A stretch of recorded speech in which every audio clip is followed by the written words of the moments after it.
Teresa, and I'm glad to have you here today. I'm going to wait just a few minutes to see who comes into the live stream before we get started. Just a few quick announcements. Those who were waiting on personal readings, I am just about done. I have two readings left out there. One, I'm waiting for her to again because I don't have an email to send her reading to. So hopefully she'll come into the live stream and I'll be able to get in touch with her. And then one other paid reading that I just got, but I'm almost caught up. If you're wanting a personal reading, you can email me at modernmysticmessages@gmail.com. We can get that situated. If you wish to donate to the channel, I do have a Buy Me a Coffee link. The active link is in the About page on the channel, and you can certainly contribute there if you get value from the session, whether you're watching it in the live stream or in the replay. Either way, that would be greatly appreciated. Um, oh, and as we speak, I do have the latest installation, chapter one in Zechariah Sitchin's 12th Planet is uploading as we speak, so definitely be on the lookout for that later. And we'll be getting further into that book as we go along for the rest of the week. Hello, hello. Hey, Valerie, how are you? Greetings, greetings. Yeah, okay, yeah, I did get yours. Did you get your email today? Because I did get your reading done.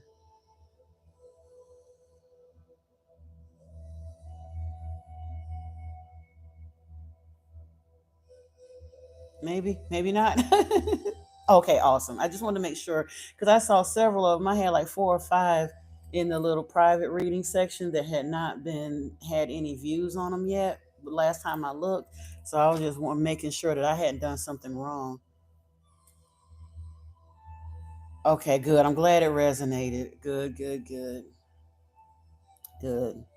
Honestly, it I appreciate the confirmation because when it first became evident to me that this is something I'm supposed to do, I was like, because I was always blown away by the readers I was led to and stuff, but my readings were different than what I was seeing online. And then I just had to realize every reader connects with the cards differently, they connect with the energy differently. Everybody has their own thing, but the types of messages that we get are different too.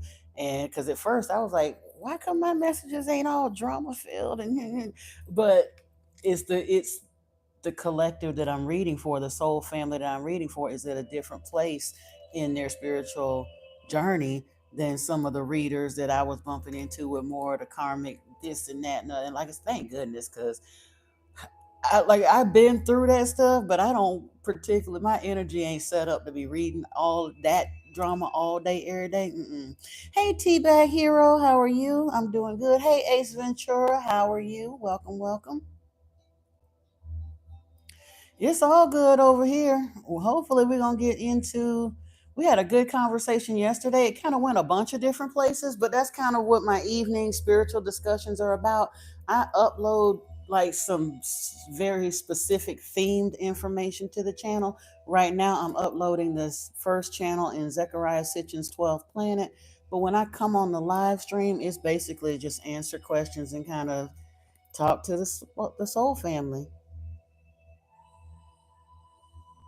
Oh, thank you, Valerie. Like I said, I definitely appreciate the confirmation because I was raised in a very, very strict religious household that it was so bad. I was so conditioned against stuff like this. I specifically remember an incident when I was about 14 or 15 years old. My father had a janitorial service company, and we did had a window washing route, and I can remember going to a customer that he had, and I don't remember what the music was that they were playing, but it was it was in Gainesville, Florida. So up there where the university was, hippie town, people was into binaural beats and all that kind of stuff long before it became a thing. But I was in this restaurant, and as I began, it was a hot day, and I started drinking a drink. It was a Sprite, and I think the syrup mix was super sweet. But whatever happened, as I was drinking it and listening to whatever this very mystical sounding music that they had playing in the background was, all of a sudden it was like the veil lifted from over my eyes and everything just looked looked different. It felt different. I didn't know how to react. And right next to that pizza place, there was a palm reader who did tarot card readings. And I remember walking by it and just seeing that palm. I was so conditioned to be afraid of that kind of stuff that it literally made my heart just race. And then little did I know that later on in life, I wound up doing the very thing that had my heart racing. But hey, it is what it is. So yeah. I'm not, no, it's not witchcraft. And guess what, James? Even if it was, the scripture is so, the Bible is so full of witchcraft, you can't even tell me nothing about no witchcraft, boo. I recommend that you chill. Cesar, I think he was high the other day too, wasn't you? Hey, welcome in. Hey, Retrolio, Joke Horror, how are you? Um, yeah. Hey, William Torres. Yeah, I am a lady. So if they come in here with the foolishness, they get invited away from the channel with a quickness. I ain't got time for the nonsense. That is something that really, really detracts from the energy here. And there's so many people here that do want to learn. I just don't have to waste my time arguing with people who don't. Awesome. Valerie, like I said, when I start seeing different things, even the card selection, when I sit down, my deck selection is very much clairaudiently done. When I sit down, I ask for guidance so that I can be a clear channel, and whatever decks come to mind is what I know that I need to pull from, and then I go with whatever messages come out of there that way. Sometimes I'll get a clear message without the cards. Like the other day I had one, and I don't want to get into her issue per se, but she asked me a question in the email about her reading, and I got such a strong download even before I picked up a deck of cards. But it was it was a little bit of an uncomfortable message to give. So I wanted to pull the cards just to make sure that I wasn't just putting my own stank on the message. And sure enough, I pulled like 5 or 6 decks and the message was what it was. So, it is what it is. Hey, Sugar Dad, how are you?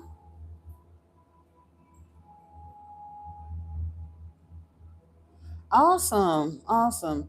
Honestly, and if you didn't get to go, don't feel bad because truthfully, if you were thinking about going, but something came up and you didn't get to go, then maybe you weren't supposed to. That part. Spirit has a way of leading us. There are no mistakes.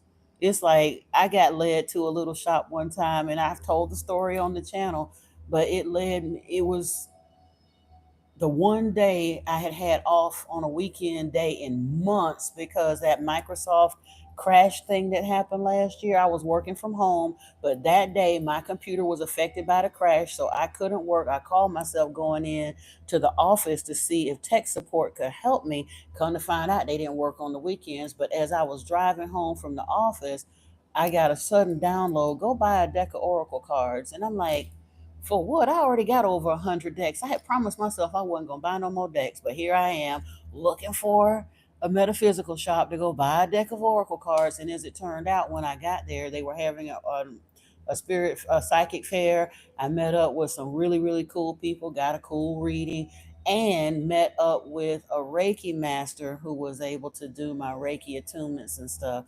But I met this community, and come to find out, the shop was literally 1 mile from my house. Had been hiding off back in the cut for years and years, and I just never knew it was there. Gurav, I'm here just having a spiritual conversation with whoever wants to come in and ask questions about the things that I talk about. I am from the United States. I was born in Florida. I'm currently living in Georgia. I am not of Nigerian descent that I know of. Anyway, I have Choctaw and Blackfoot Indian in me, as well as Irish lineage. So, yeah. Go ahead and ask the question. What fruit can I see in a calendar?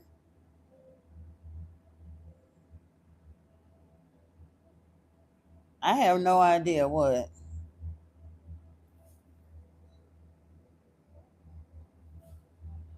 Hey, Cassandra. You said you want to listen to someone who's just starting a reading and a few swipes later. You're here. I'm actually not reading tarot right now. I do have some readings. I did a reading for um, Lionsgate and the full moon tonight. I tend to not read tarot in the evening. This I do a lot more than just tarot on my channel. I'm into like the Emerald Tablets of Thoth, the Lost Book of Enki. Right now we're in Zechariah Sitchin's 12th Planet that just finished uploading to the channel just a moment ago or so. I go into the scriptures with some of the things that I've been shown and the research that I've been led to kind of help people get clarity on what the Bible really is and what some of the scriptures are really talking about. Oh, awesome, William. That you say you're Puerto Rican?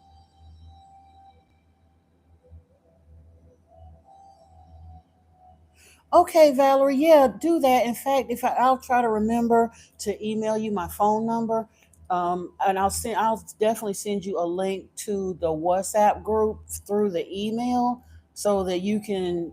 If you join that WhatsApp group, it's only like 15, 10, 15 people in it now. But once you join the WhatsApp group, you can DM me separately, and we can voice note or voice call or video, whatever. You'd be able to actually reach me one on one through the WhatsApp group. I just hesitate to actually put my phone number on YouTube because there's so many weirdos and stuff out here to be doing Lord only knows what. Hey, Niana, welcome in. Good to have you, Mama. Hey, Zachary. Hey, Onik. And hi, Snyder. Awesome. Awesome. Good to have you.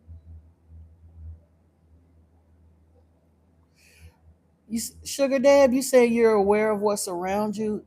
Not like I'm not originally from this town, and it's a big city. I live in Atlanta, and I wasn't looking for metaphysical shops. And the area that it's in, I go to the gas station all the time that was right in front of it, but it was like a little side street and a few little businesses back behind there. So I had just never roamed around back there because, like I said, I'm not from here. I go out, go to the grocery store, go to work, do what I got to do, but I wasn't really looking for that place. So yeah. So you got a Puerto Rican father and an English Irish mom. Yep. All of us are kind of a mix up of stuff either way. So honestly, I'm the kind of person that I am a part of the human race and the human family. So for real, I mean, I'm interested in where people are from just because cultures are different, but really and truthfully, somebody's ethnic background doesn't make one bit of a difference to me one way or the other because there's cool people in all ethnicities, all cultures, all nationalities. And unfortunately, there's jackasses in all cultures and ethnicities and nationalities as well. So, who a person actually is more important to me than where they're from. Hey, Salikum, how are you? Your closest relative is God. Okay. Well, I guess my closest one would be Yeshua. Yeah.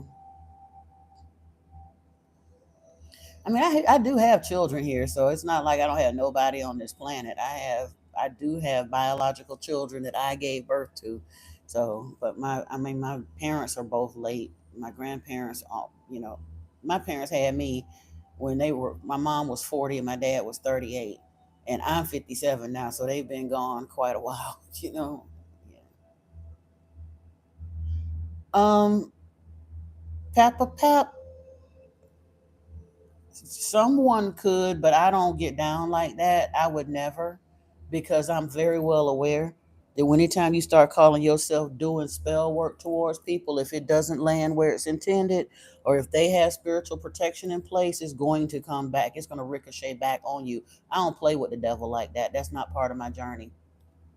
I mean, I probably have a lineage of like in my ancestors. I come from a long line of witches and warlocks and stuff like that in the past. But this walk through, I had to be only about light and love and the energy that naturally radiates through me. I am Reiki attuned, so I can heal with these hands, but I will never, ever, ever, ever attempt to do any kind of negative work against anyone or for anyone else. Not me, partner. Not me. Mm-mm. That's not my walk. I walk with Yeshua. I'm here for light, love, healing, and to help, not to play around in the devil's playground.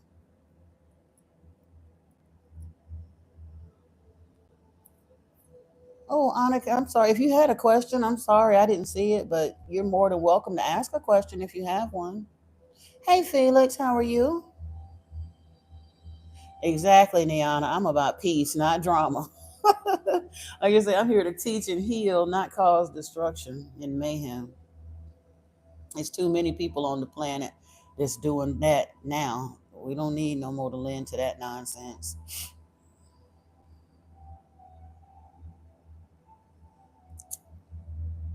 In fact, we were just talking about the curse of religion yesterday. I'm here to try to help liberate people from curses. I'm not laying none down because people don't even understand the curse that they've been placed under, the way we've been hoodwinked and bamboozled and tricked into black magic and sorcery and binding spells and all that other stuff. What? Pray for your daughter and her boyfriend, please. Who destroyed them? Side W, who destroyed them? Exactly. And people don't even understand how horrible that is because a dedication. Here's the thing, Side W. I could pray for somebody, but if they don't want to be saved, they can't. The devil can't destroy nobody that don't want to be destroyed. That's all. If she's trying to fast, that's a difficulty within herself. Oh, you sorry you texting too fast? Okay. Yeah, because here's the thing. The way that I would pray, unless she's aligned with the kind of spirituality I'm aligned with, me praying for her and her boyfriend wouldn't do no good, because if she's a good Bible toting religious person that want to go run up in the church house and pray to Yahweh Jehovah, I can't help her because I don't rock, I don't get down with him like that. Yahweh Jehovah is Satan the devil. And a lot of folks don't understand. They quick to holler about the devil trying to mess with them because they busy praying to the same devil that's trying to take them out. That's the two-faced lie that he plays with. People don't get the benefit that they supposed to get from religion, whether it's Judaism, Islam, or Christianity. Because if they did, all of those religions been around for 2,000 years, and look how miserable people still are. Look how jacked up the world still is. They on their knees damn near till they bloody, praying to a God who hates them and is never going to fulfill their promises. Hebrews 11:40 said, not one of the men and women of old mentioned in the Bible, the faithful men and women of old, and it named them all: Moses and Abraham and Rahab and this one and that one. It goes a long dissertation of all the faithful men and women of old in the Bible. And in Hebrews 11, chapter 40, at the end of that dissertation on faith, it tells you that not one of those people ever saw their promises fulfilled. Yahweh is a two-faced liar. And I know as a Pentecostal, you're going to be offended that I said that. But if you actually read your Bible with understanding, my love, you will see that it is the truth. Yeshua was not telling nobody to worship Yahweh. He came here to tell people to stop worshiping Yahweh. And the Jews got so mad by him telling the truth that they unalived him. And then almost 300 years after they unalived him, the same folks, the Romans who unalived him, turned around and laced him in the middle of this religion as a lie, telling them that that Yeshua had to die for our sins as a propitiatory sacrifice and all that. That's a lie. He didn't have to die for our sins. He died because the Jews hated the message that he was given. And Daniel says that anybody hung from a tree is cursed, and their bloodline is cursed. And if they're left hanging on a tree overnight, their family is cursed. So when they went and did that so-called crucifixion, they knew damn well they was enacting a blood curse over the line of Yeshua HaMashiach. They knew that. And then they turned around in a hypocritical lie and put him in the middle of that book as a mascot for Yahweh, knowing damn well that he was telling people not to worship Yahweh. but they thumb their nose at Lord Enki. Lord Enki sent his son, Yeshua, as a prophet, as a teacher to try to save people from Yahweh.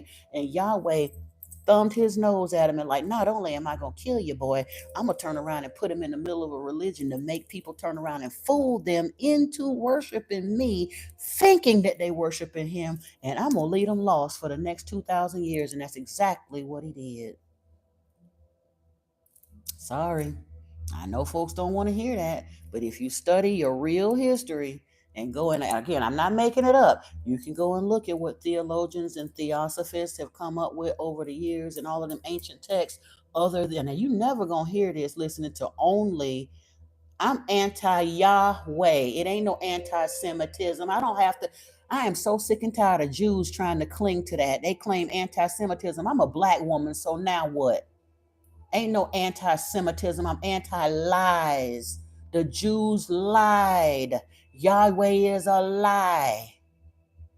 I don't have to continue to rock on with the Jews just because somebody came up with a word that make people scared to say tell the truth about what they're doing. Please. Yeah, that part.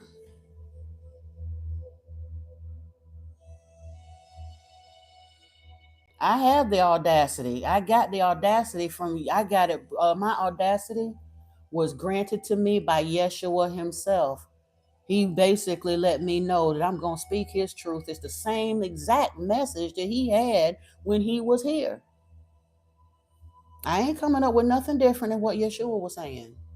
So, yes, I do have the audacity to say it. Hey, Caleb, how are you? I'm doing very, very well, bro. How are you? Hey, Lean Vibes, how are you? And Daily Sips and Bite, how are you? Welcome in, welcome in, welcome in. Zachary X, welcome to you too. Awesome. And I know Cy W done got quiet. I probably irritated them, but they probably left. But it is what. And again, I'm not saying anything against the individual people because I know humanity. Most people don't know any better. Most people are roped into a religion. They're programmed into it from birth. Like someone had mentioned earlier, they even baptize babies to pull them into this stuff. Oh yeah, absolutely, Zachary. Okay, and I thank you for straightening me on that because that other person, whoever that was, that got their message deleted, I think they call themselves being a little bit offended, talking about it was anti-Semitism because I dared to speak out. They killed my savior. Or the ones that Christian claim, like you said, he came, and truthfully, that is still an accurate term because he did come here to save humanity from the murderous lie that is Yahweh worship. Just like Thoth said that he was coming to be a light unto the world, Yeshua was the light of the world. Thoth said he was going to be the word that brought truth. Yeshua was a word that brought truth. He was the Son of Man. So, yeah, the Jews, like I said, they hated Yeshua so much that they didn't want to dirty their own hands to unalive him because they kind of sort of knew that he was the prophesied Messiah, but it didn't matter. They still wanted him gone. So much so that they pushed the Romans up to do it for them. I don't owe the Jews shit. I'm so sick to death because of what happened. And honestly, again, it ain't no anti-Semitism. And I might get shadow banned, I might get canceled. But again, I'm not saying that what happened in Germany was right. But part of the reason some of that happened was because of the lies that have been told over time. Yes, Hitler was crazy. Yes, he was a monster. He was dead ass wrong for doing what he did. But he also understood that the people that run around today calling themselves Jews are not truly the original Jews. The original Jews had much darker skin, much kinkier hair. Know what I mean? Lies have been perpetrated. And again, all people on the planet are the same to me. But by the same turn, if you do right or if you do wrong, you can't run and hide behind a protected status of a name just because some liberal leftist somewhere said that. Because, like I said, I'm one of the most scourged races of people on the planet. I'm a Black American female. So he gonna tell me about anti-Semitism for what?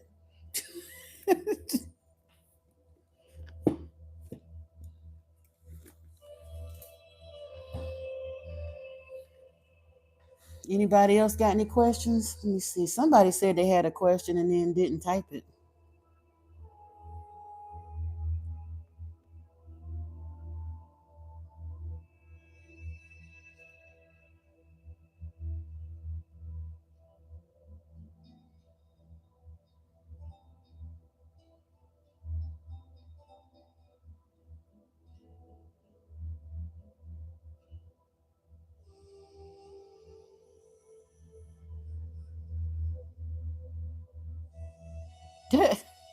I try, like I said, I ain't tried to read them, but I get a little bit upset when they come with that foolishness because I know they come in here to detract from what we're saying. And in and of itself, it's not so much about me um, being personally offended, but I know what I'm discussing and what I'm trying to teach is of vital importance to people.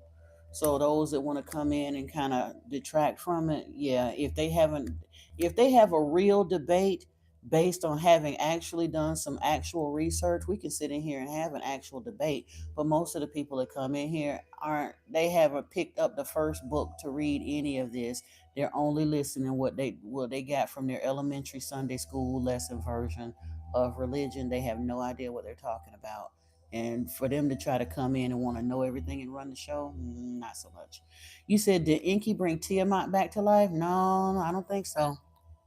According to, well, in the Babylonian text, she didn't, but truthfully, according to the legend, and again, who knows, it is said that Tiamat was a dragon, but it's also said that the explosion, like when she was destroyed, when Tiamat exploded, because the planet was called Tiamat and she was a dragon, she was there, but it was during her downfall that that planet exploded, and that is why we have gold supposed to be on Earth. It was like the explosion of planet Tiamat is what caused all this gold to be embedded on Earth. Supposedly, gold is not indigenous to this planet. Ajaz Nor, no, I don't have demons. Do you? Why would you ask me something like that? I have helped exorcise demons before from other people, but no, I don't have demons.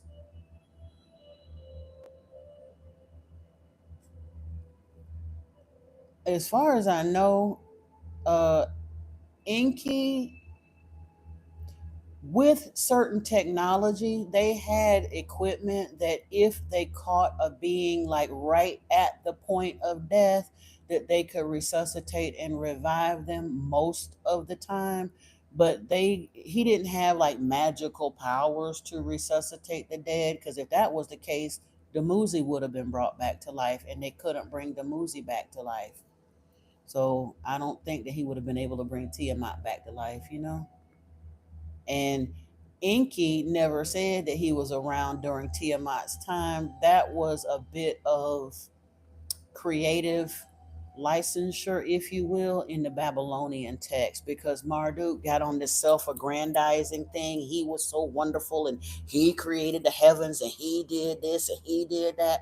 And in the Enuma Elish, he turned around and told that lie that he took Tiamat down, he killed her. But he also said in that same book that Tiamat was his mother.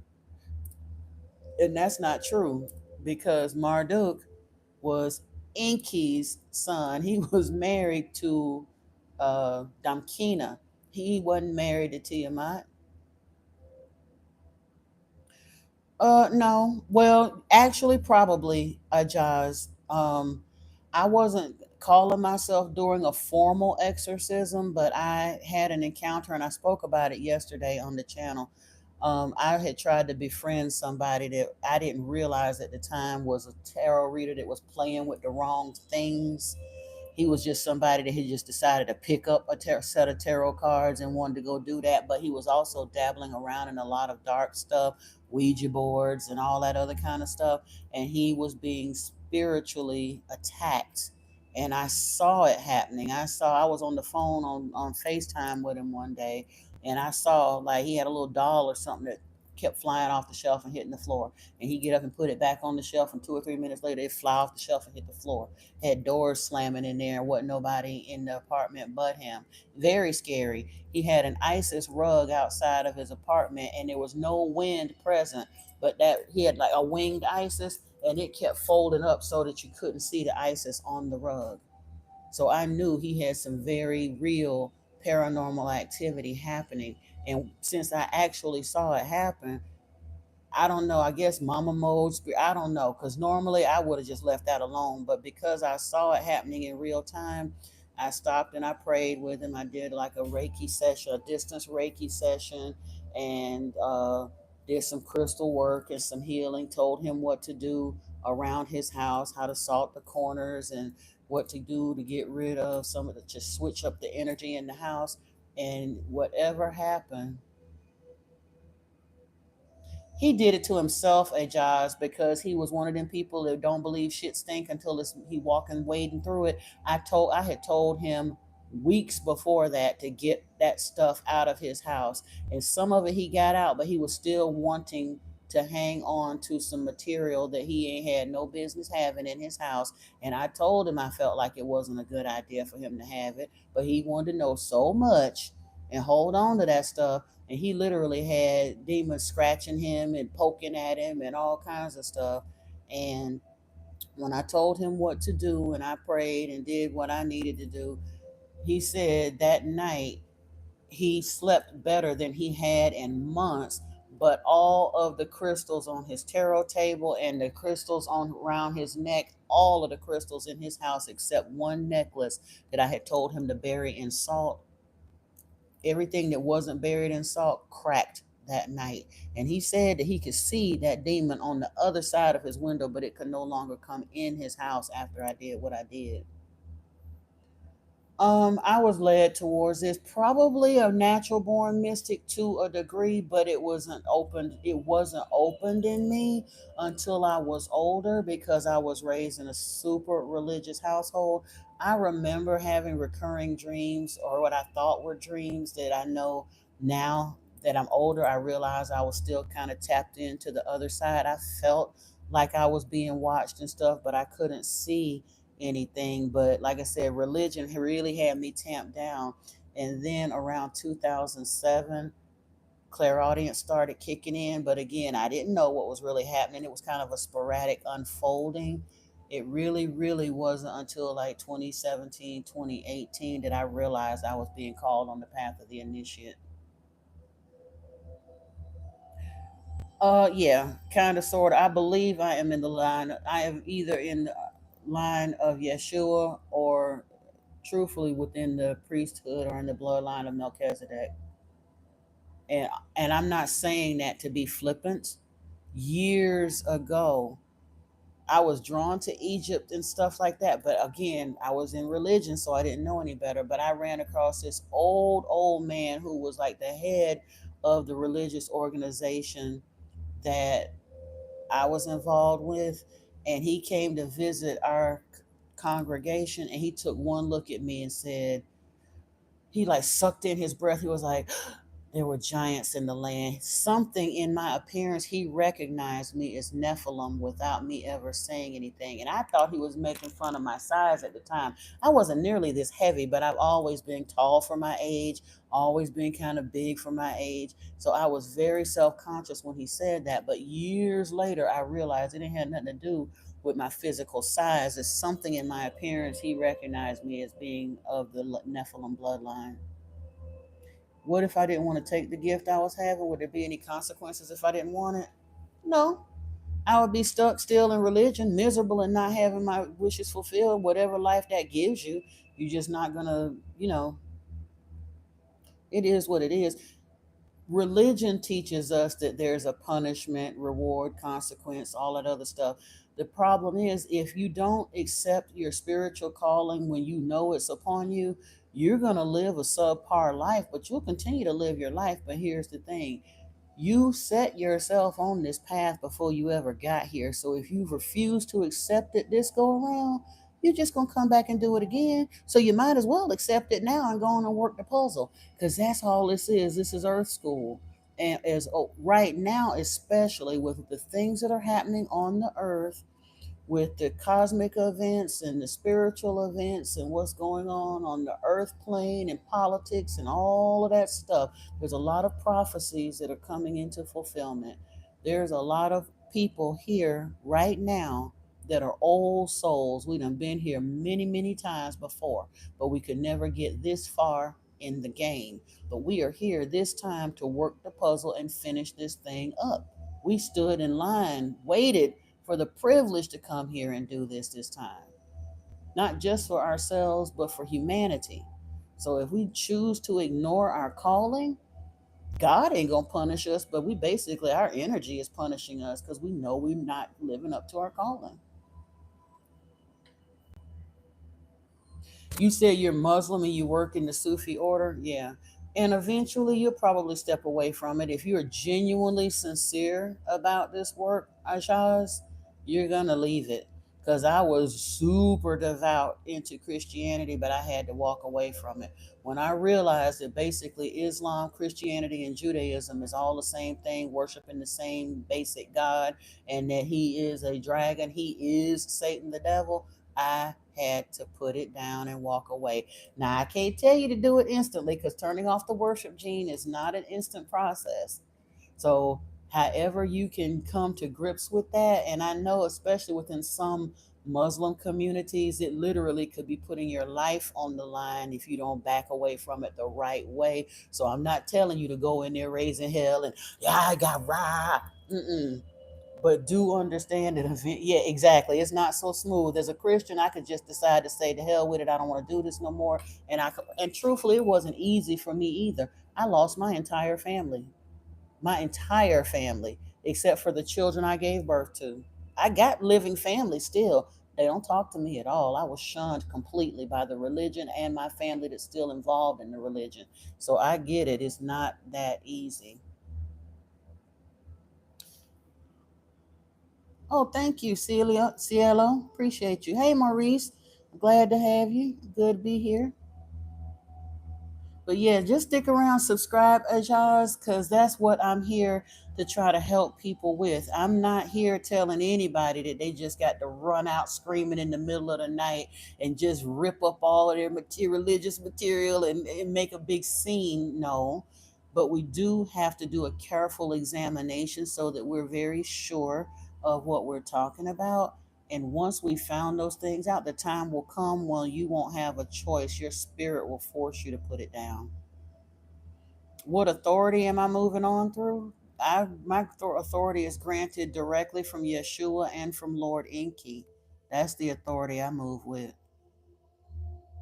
I don't have to have. I'm not affiliated with no earthly uh, temple or mosque or masjid. None of no. I became clairaudiently linked with Yeshua probably around about 4, 5, 6 years ago. Uh, you said, what's my take on the Elohim? That's right up my alley. The Elohim in the scriptures, everywhere it says God, it should say Elohim or El Shaddai. And the word Elohim does not mean God, it means powerful ones. They were the Anunnaki, the folks who came here. And the word Anunnaki just means those who to earth from heaven came. They were the first astronauts to land here from Nibiru, and they genetically modified a hominid that they found here and basically slingshot the evolutionary process on this planet by about 3 million years to create Homo sapiens. They went straight from was it Neanderthal, Cro-Magnon, whatever it was, and shot all the way past Australopithecus up to Homo sapiens. Um, how dare you? You don't come in my house with that, Lim Shi. You need to go somewhere and grow some manners. You talk like an animal. Goodbye. Goodbye. All you got to do is scroll your little ignorant self right up off of here. But if you shut up, you might learn something. That's what you might need to want to do. You're here for a reason. You ain't even realize your spirit guides got you here for a reason, and you gonna come in here in my house and say something that rude. Whatever. Hey Antoine, I ain't even see you in here, Papa. Good to have you. Good to have you. Welcome. Ajaz, I would encourage you. There is beautiful information on Astral Legends TV. I'm gonna start putting some of this linking some of that stuff. Oh, cool. I appreciate you. I'm gonna start looking up some of those videos that I found and make a playlist of some of this other extra information. But the Lost Book of Enki, there's a playlist here on this channel where I actually read the book, and there's a video reenactment of it on Astral Legends TV. In fact, I may take some time either tonight or tomorrow to start compiling some of those playlists of some of the other content creators' information that can help you with some of this information, because I didn't make any of this stuff up. But folks think that I'm talking out the side of my neck. They don't understand. That's what got me so frustrated. It made me have to speak on it, because a lot of this information has been known in the academic world, in the scientific world, in the theosophical world, in the esoteric world for over 100 years, and yet people are still rocking out in ignorance. They act like what we're talking about is something brand new. You say you don't smoking weed and tobacco. You think you don't know. Okay, here's my take on it as somebody who has been a user of both. Okay, smoking tobacco and smoking weed is not the same.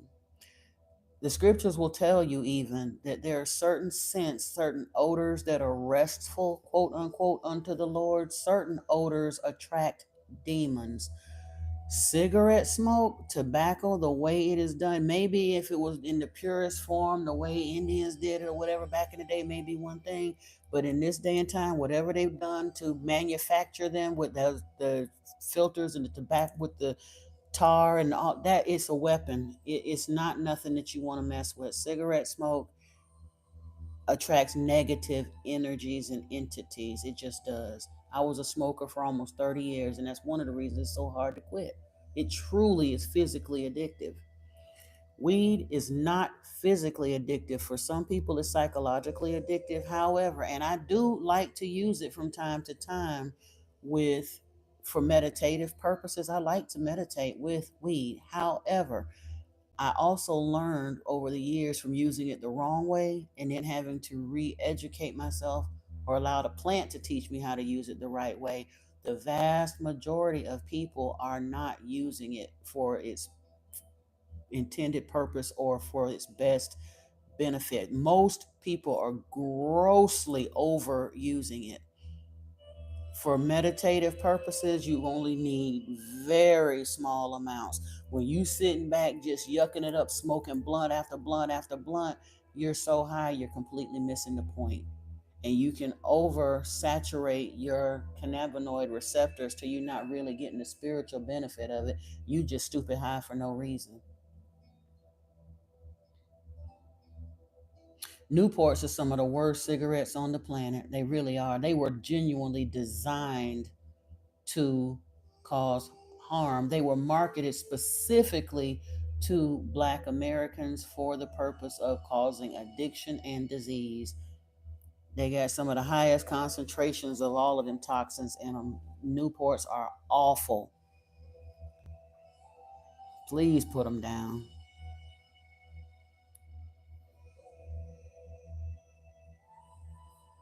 Oh, good, Brittany. I'm so glad. I'm glad you got your reading and it was good.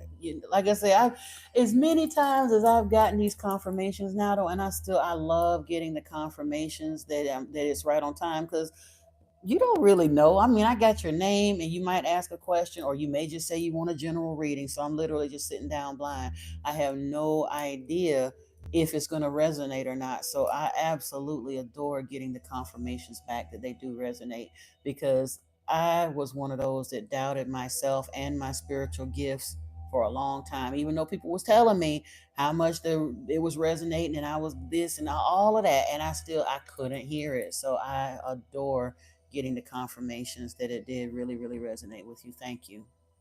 And you're so very welcome. It was my pleasure.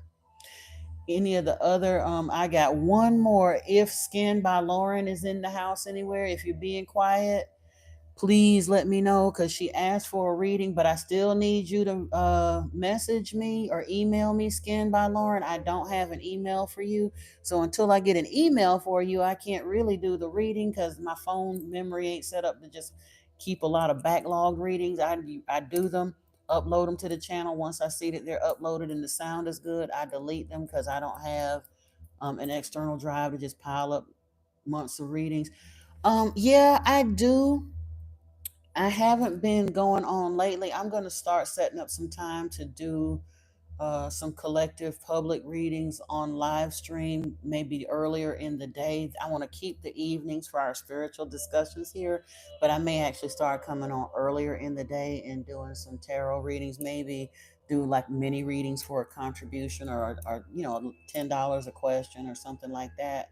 And because, yeah, I probably, if I do live streams that are completely free, I won't be taking questions from the audience. It'll just be doing doing a collective reading for the energies that show up on the reading, but it won't be specific questions.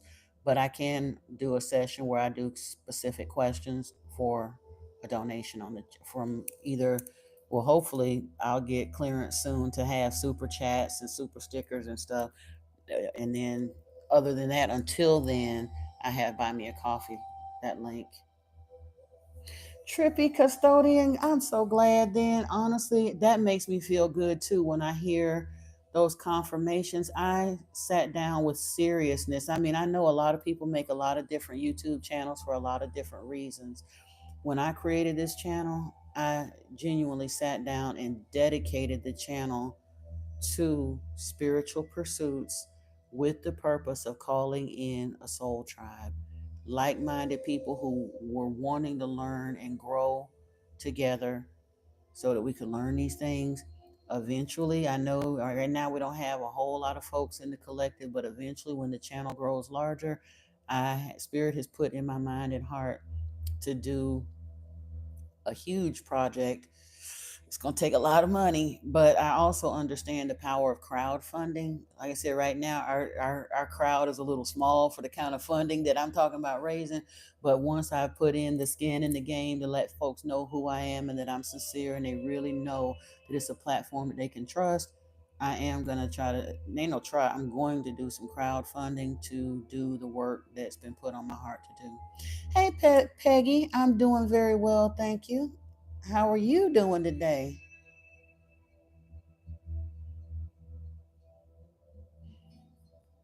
I've been to Louisiana a couple times in my life, and honestly, I'm the one thing. Well, the food was good, I give you that. But I went during the summertime. I'm from Florida, and I thought we had some crazy mosquitoes up in our hills. But good God Almighty, I went to Louisiana, and they darn near lifted me off and hauled me away. Ain't never seen mosquitoes like that in my life. I was in Slidell. I couldn't do it. I wound up staying inside most of the trip after that.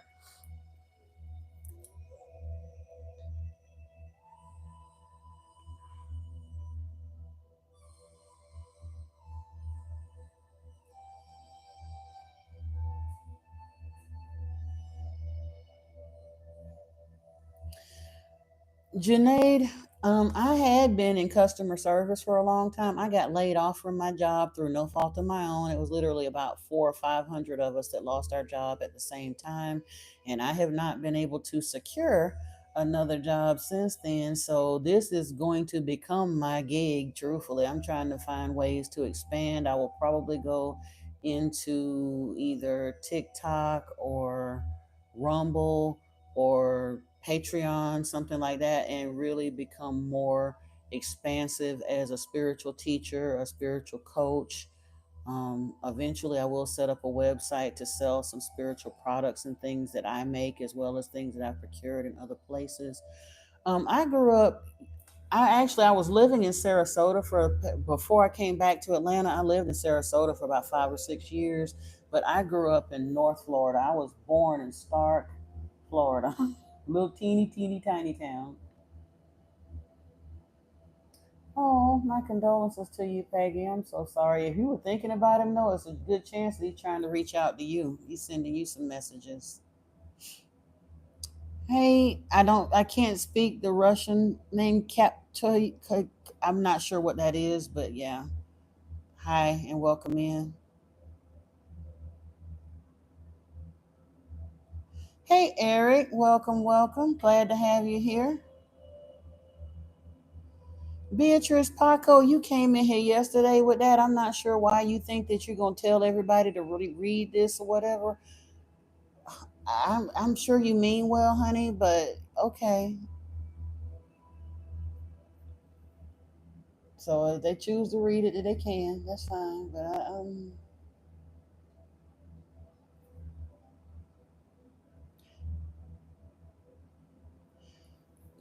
Janae, honestly, I'm right now. I'm having to live by faith. I really am. Trying to get my unemployment straight. If I can do that, that's fine. I do have bills that have gotten behind. Fortunately, I have a very beautiful friend that years ago when my tower first fell, because it was I have had the slats kicked out from under me multiple times dealing with some of the people in my life. So when I moved away, when I moved here, then I went back to Sarasota. I wound up coming back here and I was working, but I have a living situation where I exchange my my room and board is for grocery shopping and cooking for someone who absolutely does not cook at all for themselves. I mean, they don't make nothing past a bowl of cereal. And he's a very dear friend of mine. We've been friends for over 20 years, and he's also a little bit of a, I don't want to call him a misogynist, but he's old school, kind of macho. He wouldn't accept rent from me anyway. So what I do is I cook and shop and do those, like I said. So it works out for us. I'm very, very fortunate with my living situation. However, I still need income so I can expand and do some other things. I'm trying to move out of the country, so I don't want to be stuck in survival mode forever. I got a roof over my head. I'm not worried about that, but I would like to get a little past that. So that's why I said I've got to find ways to either get another job, which truthfully I know spirit ain't really wanting me to do that. That's why I'm having such a hard time finding one. So the next thing that I need to do is find a way to expand what I'm doing in the spiritual space so that I can be appropriately compensated. It's not wrong for me to be compensated for what I'm doing. And like you say, I keep getting confirmation after confirmation. I'm kind of nice at what I do as a tarot reader. So I just got to put myself out there more and stop giving away the farm, so to speak, which ain't bad. I did that initially to introduce people to who I am as a tarot reader, but now that they kind of know who I am and know that I'm good at what I do, I'm gonna have to go out there and that can support me. You said you're Gareth. You want to ask if I can tell you of Michaela Best, or does she dine it? Does she?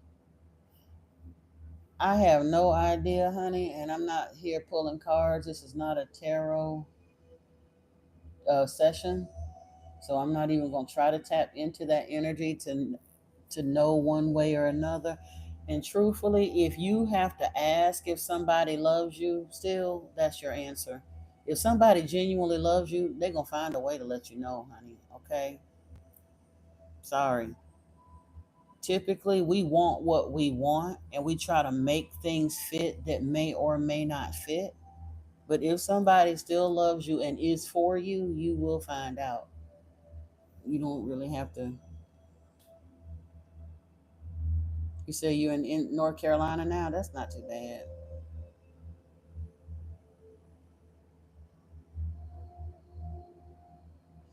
Okay, well, that's all well and good, Beatrice, and I'm glad you're still here with us. But going into a room and making that announcement, trying to force people to say things aloud with all in capital letters is not necessarily the way to prevent anybody from doing anything. I guarantee you, I'm sitting the room that I'm in right here, right now. I highly doubt that there's anybody in this room that's feeling that way, like they're about ready to unalive themselves. I'm glad that you're not there anymore. And if you were in a support room that way, then that might be appropriate. But truthfully, if that's the thing that you want to constantly lead with, you're going to stay a little bit kind of sort of stuck in that energy, baby. You've got to let that go and know that there's plenty for you to live for. Plenty. And I'm glad that you're studying psychology now, but do understand that there's always no matter how bad. And again, I know that sounds like a trite thing, and I have been at a point in my life where I briefly considered that. And honestly, it was my 3-year-old daughter at the time that saved me, because I really understood. She was like, "We're gonna be okay, we got each other." She was cradling my head, I was on my knees sobbing, and she let me. I really had to understand that no matter what, how dare I take the responsibility of bringing that beautiful child into this world and then go giving up and leaving, and then leaving her to wonder whether why I didn't love her enough to stay. So different ones of us find different reasons to stay here, but you are loved and you do have a reason to stay. You're fine. You didn't bother me, Beatrice. You can stay if you like. We just not on that kind of. We try to lean towards something else here. That's all. Hey, Rennet or Renee, I'm thinking maybe. Hey, Annette, how are you?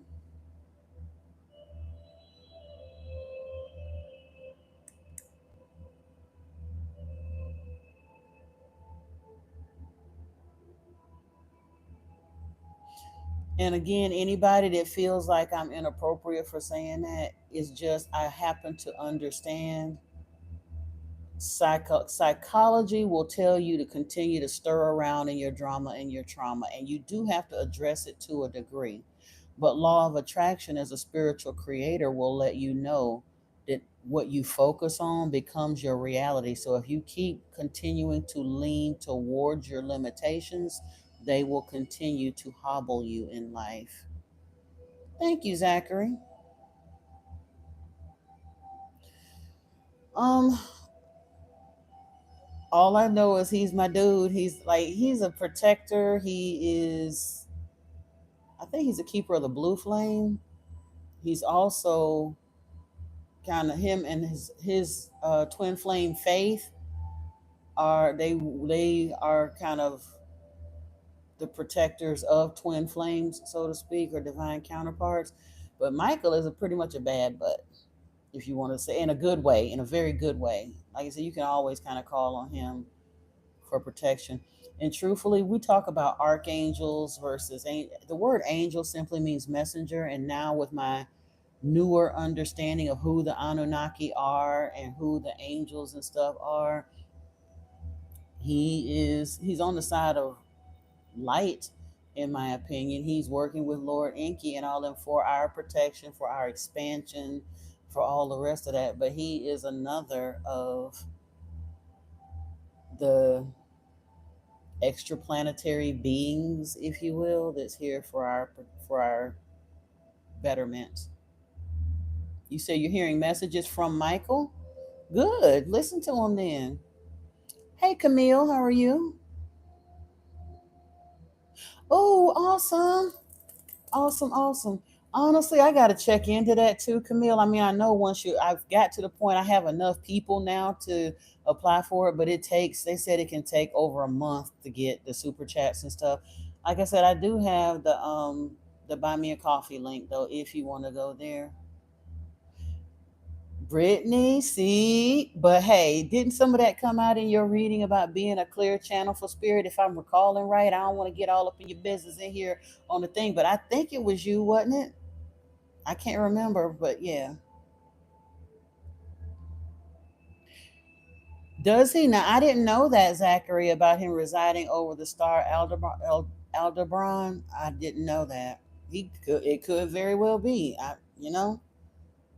Because here's the thing: some of the Anunnaki had to stay here on Earth. Some of them actually left. The ones that had not been here too long for their physical bodies to return back where they from whence they came, they did leave, and they deal with us in the astral realm, in the dream state, and things like that. The ones that are still physically here, and even the ones who are not, they don't have to physically be here on this planet to interact with us.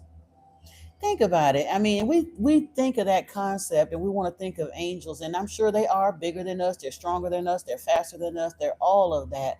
But they are beings who are literally from civilizations that are a million years or more older than us, so they're more advanced than us. So we can't necessarily think of them with human limitations.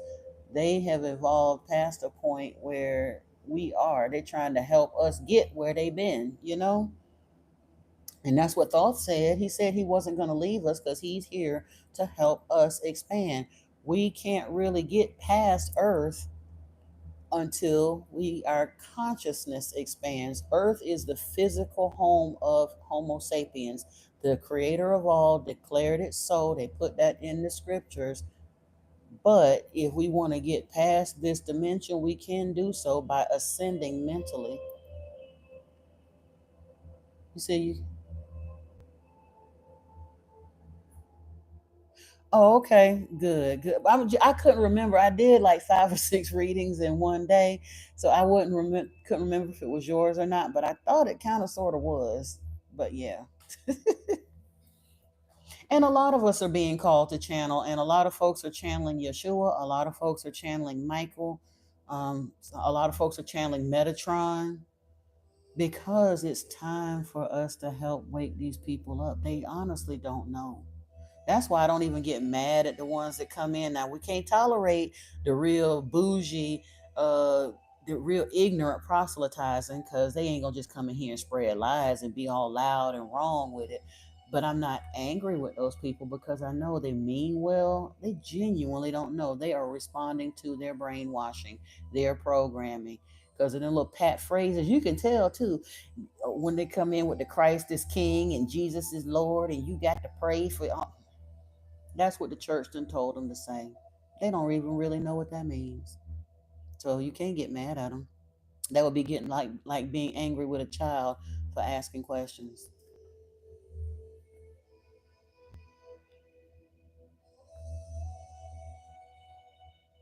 Oh, you good, Brittany? I understood what it said. It's good to have those confirmations, though. Like I said, I tell people don't make no decisions based on one reading, but if you keep hearing the same thing over and over, oh yeah, that's probably spirit trying to tell you something. And you're hearing them clairaudiently, you're getting the messages, so you know it's coming from Michael. Then yeah, that's you didn't get 2 confirmations and you're getting direct messages. That sounds to me like, yeah, that's what's finna happen. So you might as well get your fast on too and get on in here and do your thing too. Again, we're all still learning and growing, but again, I see a lot of that in this collective because that's the people that I'm reading for. I understood when I first started reading, well, not when I first started, but when I started reading tarot and I was noticing that my messages are kind of sort of different than a lot of readers that I run across, it's because I'm not reading for regular folks. I'm reading for folks on an ascension path, for teachers and shamans and priestesses, oh my, light workers and warriors and yeah. um, it depends on what you want, Eric. I do like a little mini reading for like $22, or the 30-minute reading is like 33, or an all-in reading is like 44. You would basically go to buy me a coffee, pay for the reading of your choice, And then email me at modernmysticmessages@gmail.com if you have any specific questions or things you want me to address in the reading. If it's just a general reading, then yeah, I kind of go wherever spirit leads me to go. And then once your payment clears, it does take a few days for it to clear through Buy Me a Coffee, but once the payment clears, I'll try to get the reading out to you within 72 hours of the payment clearing, and it will be delivered to your email as an unlisted link here in YouTube, meaning that you'll be able to share it with whomever you want to share it with, but no one else will be able to see it except those you choose to share it with.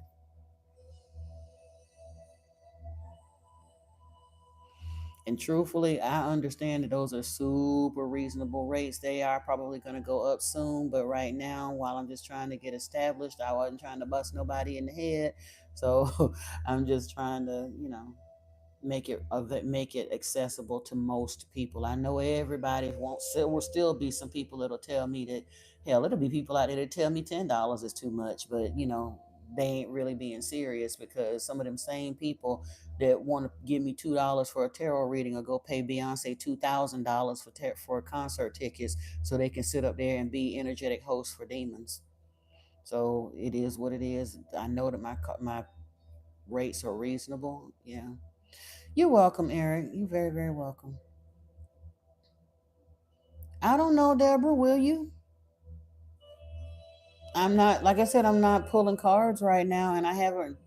I'm here answering generic spiritual questions. We talking about the Anunnaki and all the rest of them. I'm not really taking tarot questions. I could tell you yes or I could tell you no, but honestly, I haven't tapped into trying to read nobody's energy like that, and I'm not going to try to get in that zone to do that right now in the middle of this conversation, because then that would literally open the door to something that I said I wasn't going to do here. I'm not. This is not a tarot session.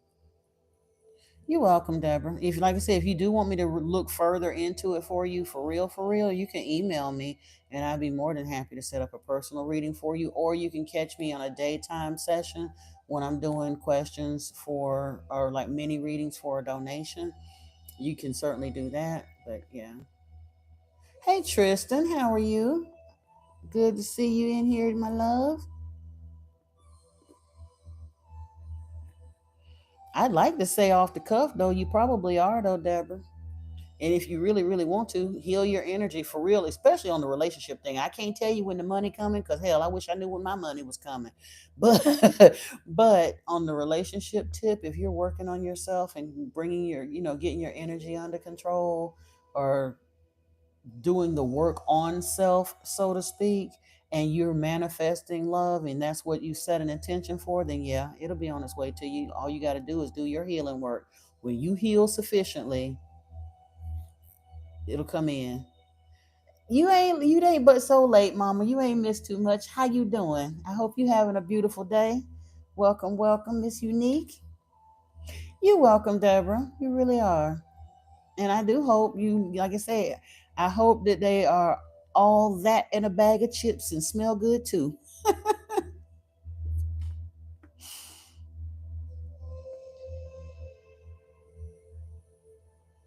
For anybody, I will make a quick note here. For anybody within the sound of my voice, this manifesting love, don't look for an individual. Do not do that. Don't try to fit it. Don't try to force it.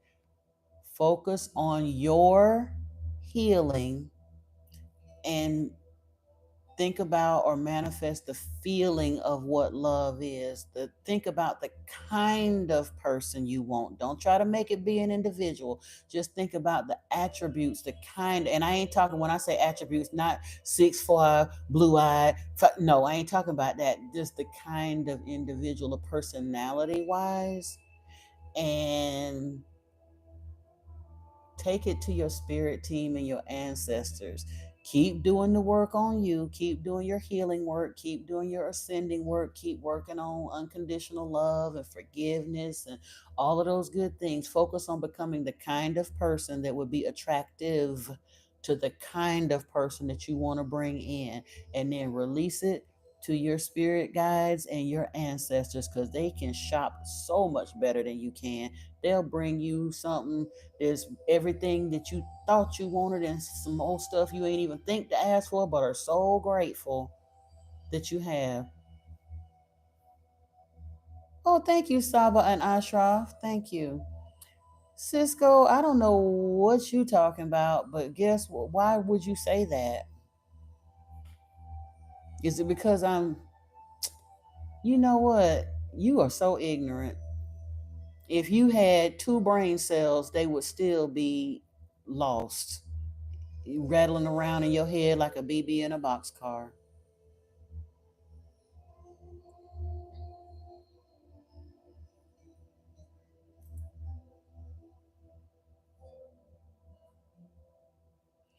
It just amazes me at how ignorant and bold some people can be. And I guarantee you that individual probably looked like a recipient at the Goodwill line or something, honestly, because it's not normal people that ever be sitting around talking about people like that. The gorgeous 6'2" guy that's buffed out with a six pack, hair flowing, buffed out, muscles rocked out, looking like he stepped off a magazine would never walk up and say nothing like that to a stranger. It's always the weirdos that really need to get a mirror and sit down and shut the hell up somewhere that's always talking about somebody. Exactly. They be ugly and they be mean because they miserable because they know they ugly. And they turn around and be mean and hateful. Beautiful people don't act like that. I've never, now on TV they show you the mean girl stuff, but that's some TV shit. I've never seen that happen in real life. Never.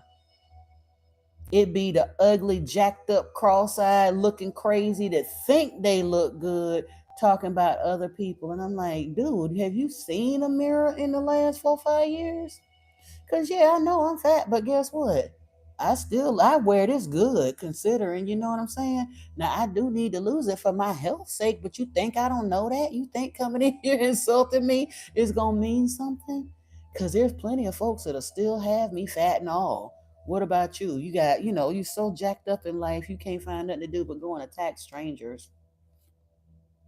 Good looking people don't act like that, Brittany. That's what I'm saying.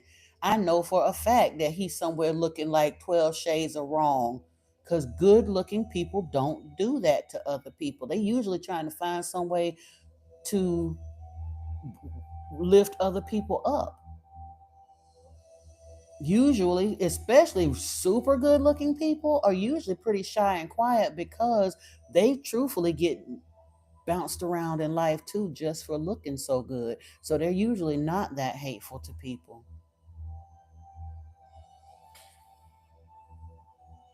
They do hurt people. But sometimes when they on that stupid stuff, I'm like, fool, you in the United States where 60% of people are overweight. So what in the world is you talking about? You go in the store now and yeah, like I said, even babies, little kids, everybody. And again, I'm trying to do something about it, but that's not even a conversation to be attacking nobody for these days. Especially when they got folks out there that's glorifying fat. And honestly, now that's something that people get a little upset with me because when they started this body positivity movement thing, that kind of pissed me off because it's not. I'm for accepting people as they are, but the body positivity movement, that's not about accepting people as they are. They're forcing people to glorify dangerous levels of overweight. They trying to convince people that morbid obesity is cute, and it's not. I don't think this is cute. I dress modestly and try to dress nice and all the rest of that, but I would never tell nobody that this is the ideal that somebody should aspire to. No. And you're right, in some countries, being overweight is seen as beautiful. My boyfriend is from Ghana. Trust and believe, I go to Ghana, I'll fit right on in. Ain't nobody gonna think one thing of it. I'm dragging a serious wagon back there, and I don't, nobody will say a word. He wouldn't care if I didn't never lose a pound. I want to lose weight because I'm tired of my knees hurting and my back hurting. But as far as my man, he don't care because he's from a culture that accepts very large women as beautiful with no issues. Yeah, beauty is skin deep, ugly is to the bone. You're right. I've heard that. I've heard that. Thank you so much, Valerie. I appreciate it. Yeah, that's what people don't know. I don't have the nerve. Like I love to wear salwar kameez and things like that. But in India, even I've had Indian men tell me I should wear sari, I should wear linga and stuff like that, and they consider that back fat roll to be sexy. Seriously, if I wore a sari showing with my belly out and my back fat showing, it would be considered sexy in India. It's people don't even understand. And America goes the hardest on fat people, and it's funny because we're the fattest country on the planet, but we're the one that judges fat people the harshest, which is so stupid to me. But yeah, beauty fades away, and while ugly hold on. You ain't never lied though, for real.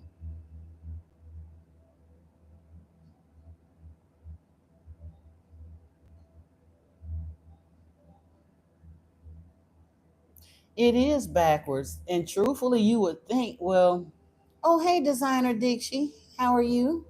Glad to have you in here and thank you for subscribing. Love it.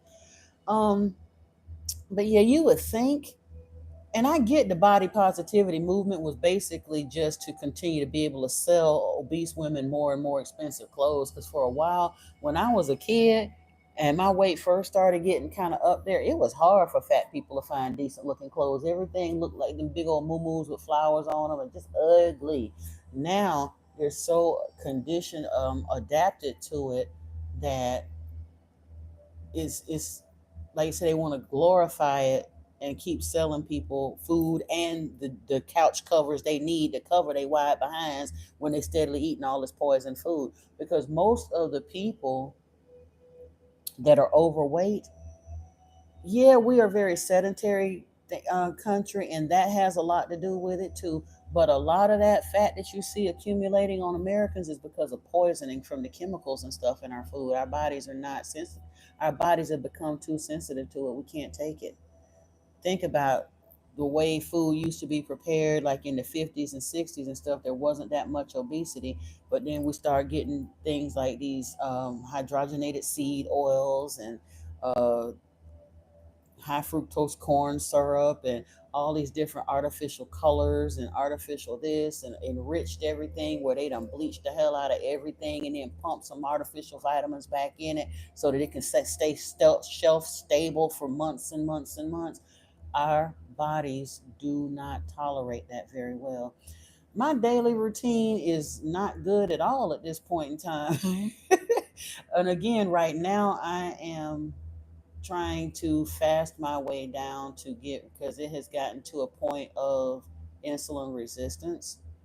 So I've been doing like 48-hour fast, 72-hour fast, and I'm trying to get down to um, a lower level of blood sugar to like level out, and it's gotten so extreme in my case with the inflammation that fasting really is my best friend right now.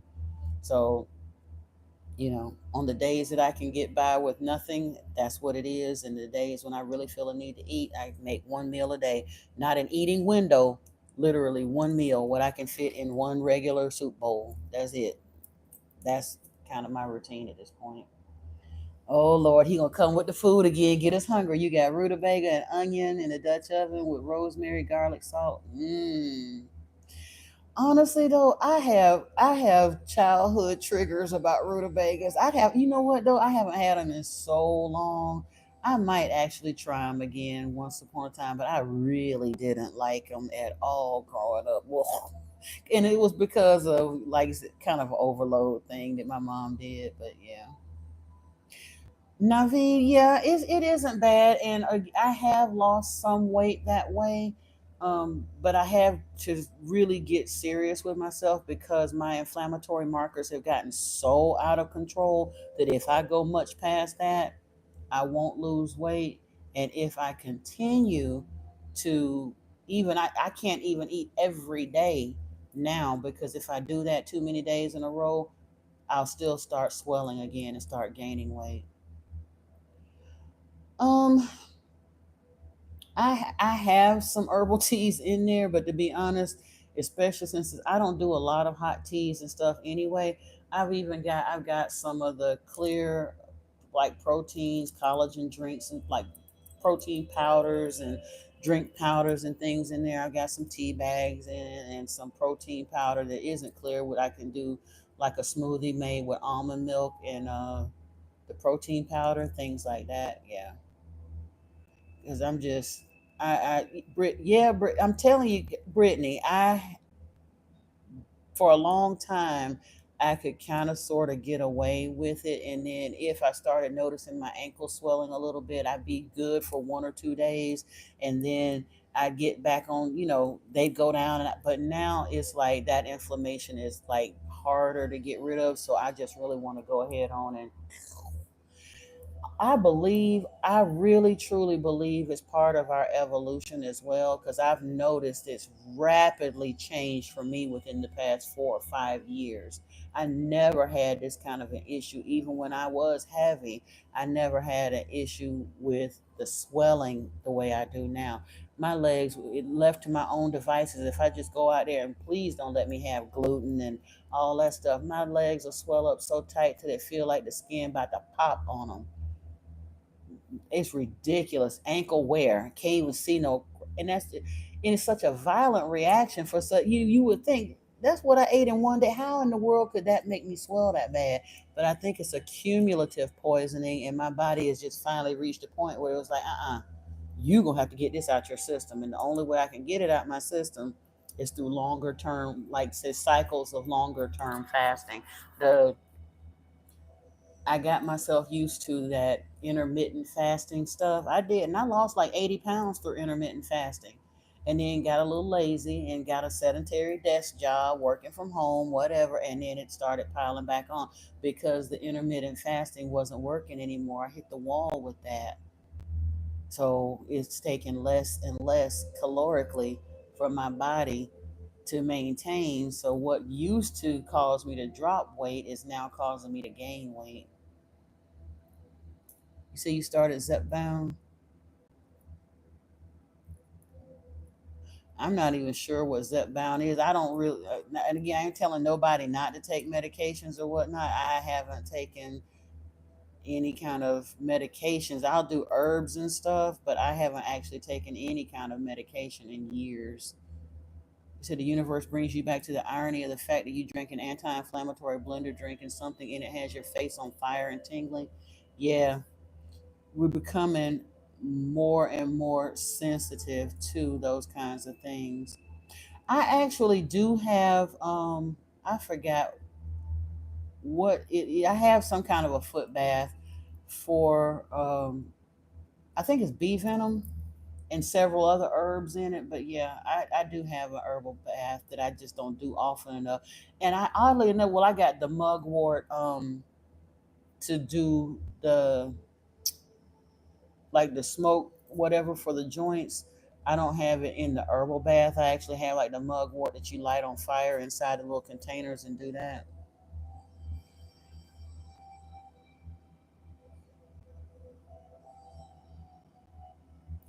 I'm not sure, lifetime listener. I guess he went on about his business. I don't know. Yeah, but and that you might want to have to isolate one by one to figure out what it is that has your face on fire. If it's a bottled formula out of the store, pay real close attention to the ingredients, Erica. Truthfully, an anti-inflammatory blender drink, you can make them on your own though. Get you some turmeric and ginger and lemon and a little vinegar or whatever. Make your own shots.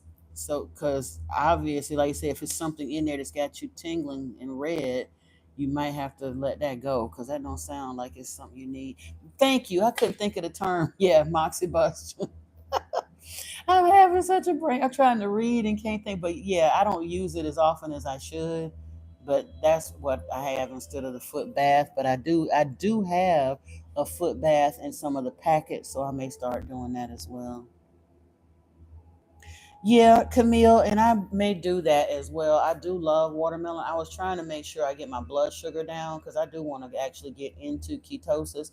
So I kind of laid off of it. But I think when I do my next grocery order, I might order a couple of melons just to kind of clear my system because the fiber and stuff is good too. If you're not doing your daily animals like you're supposed to when you're fasting and stuff, it is good to run some fruit through the system every now and then. So I might do that.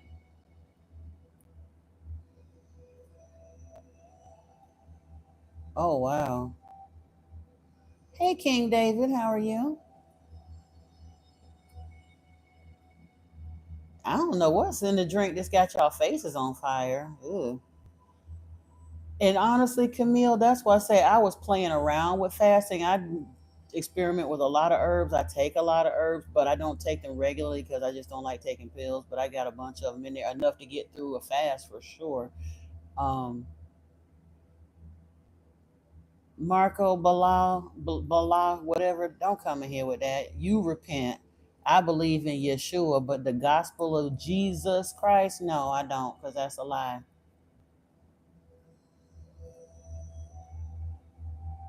You're gonna have to look up some concoctions. You might be super sensitive to the capsaicin. That almost has to be what's causing it for real. Yeah, honestly, most of that stuff, it's a little bit extra, Erica. Not even cost wise. I know it's a bit annoying. Hey, clown show, welcome. Um, hey, Tandy, welcome in, welcome back. It is a little bit extra steps to make it yourself, but when your body has become super chemical sensitive, you may have to do the extra steps of making it yourself. And I'll tell you this, I have a juicer. Don't bother. Most people will not continuously use a juicer. We all get hyped up because people tell us that, and we run out and go buy one, and then we won't use it because they're all a pain in the butt to take apart and all the parts to clean and stuff. Get you some nylon nut milk bags. You can get about three or four of them for about $10, $15 on Amazon. They'll last forever, just about.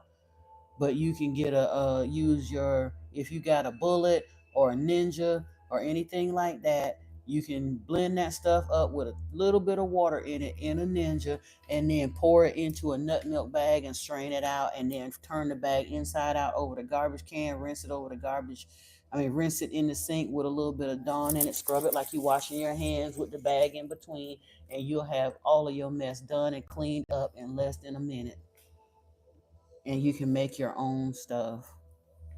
Oh, clown show! I'm so sorry that your car got repoed. Hopefully, you'll be able to get it back.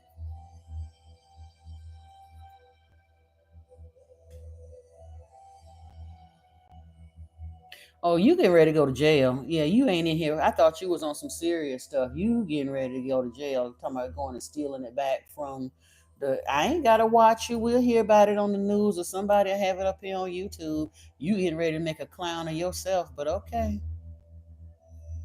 You contracted for something and then didn't pay for it, and then gonna turn around and go steal it back from the people who have a legal right to take it because you didn't pay for it. You're going to jail, bro, and I ain't gonna feel sorry for you. Bye. That's on you. Do you, boo? I see you a clown for real, but that ain't cute, but and it ain't even smart. But you want to be a clown in life, be a clown. You just came in here to see if you could clown a little bit in our house, but that's about all. We ain't gonna give you much more attention.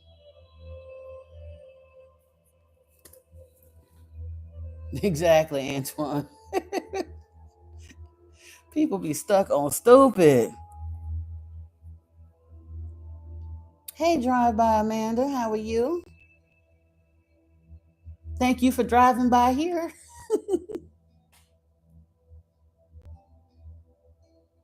Right, Eric?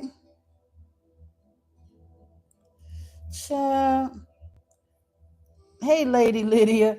Honestly, I don't. You know what? These people. My thing is, you're gonna come in here and be proud and loud about the fact I don't pay my bills. I can't pay my bills. I ain't got no intention of paying my bills, and I'm gonna turn around and create and commit grand theft auto because I don't want to pay my bills. How long you gonna think you're gonna get to keep that repo vehicle anyway? You come and take it back if you want to. You going to jail.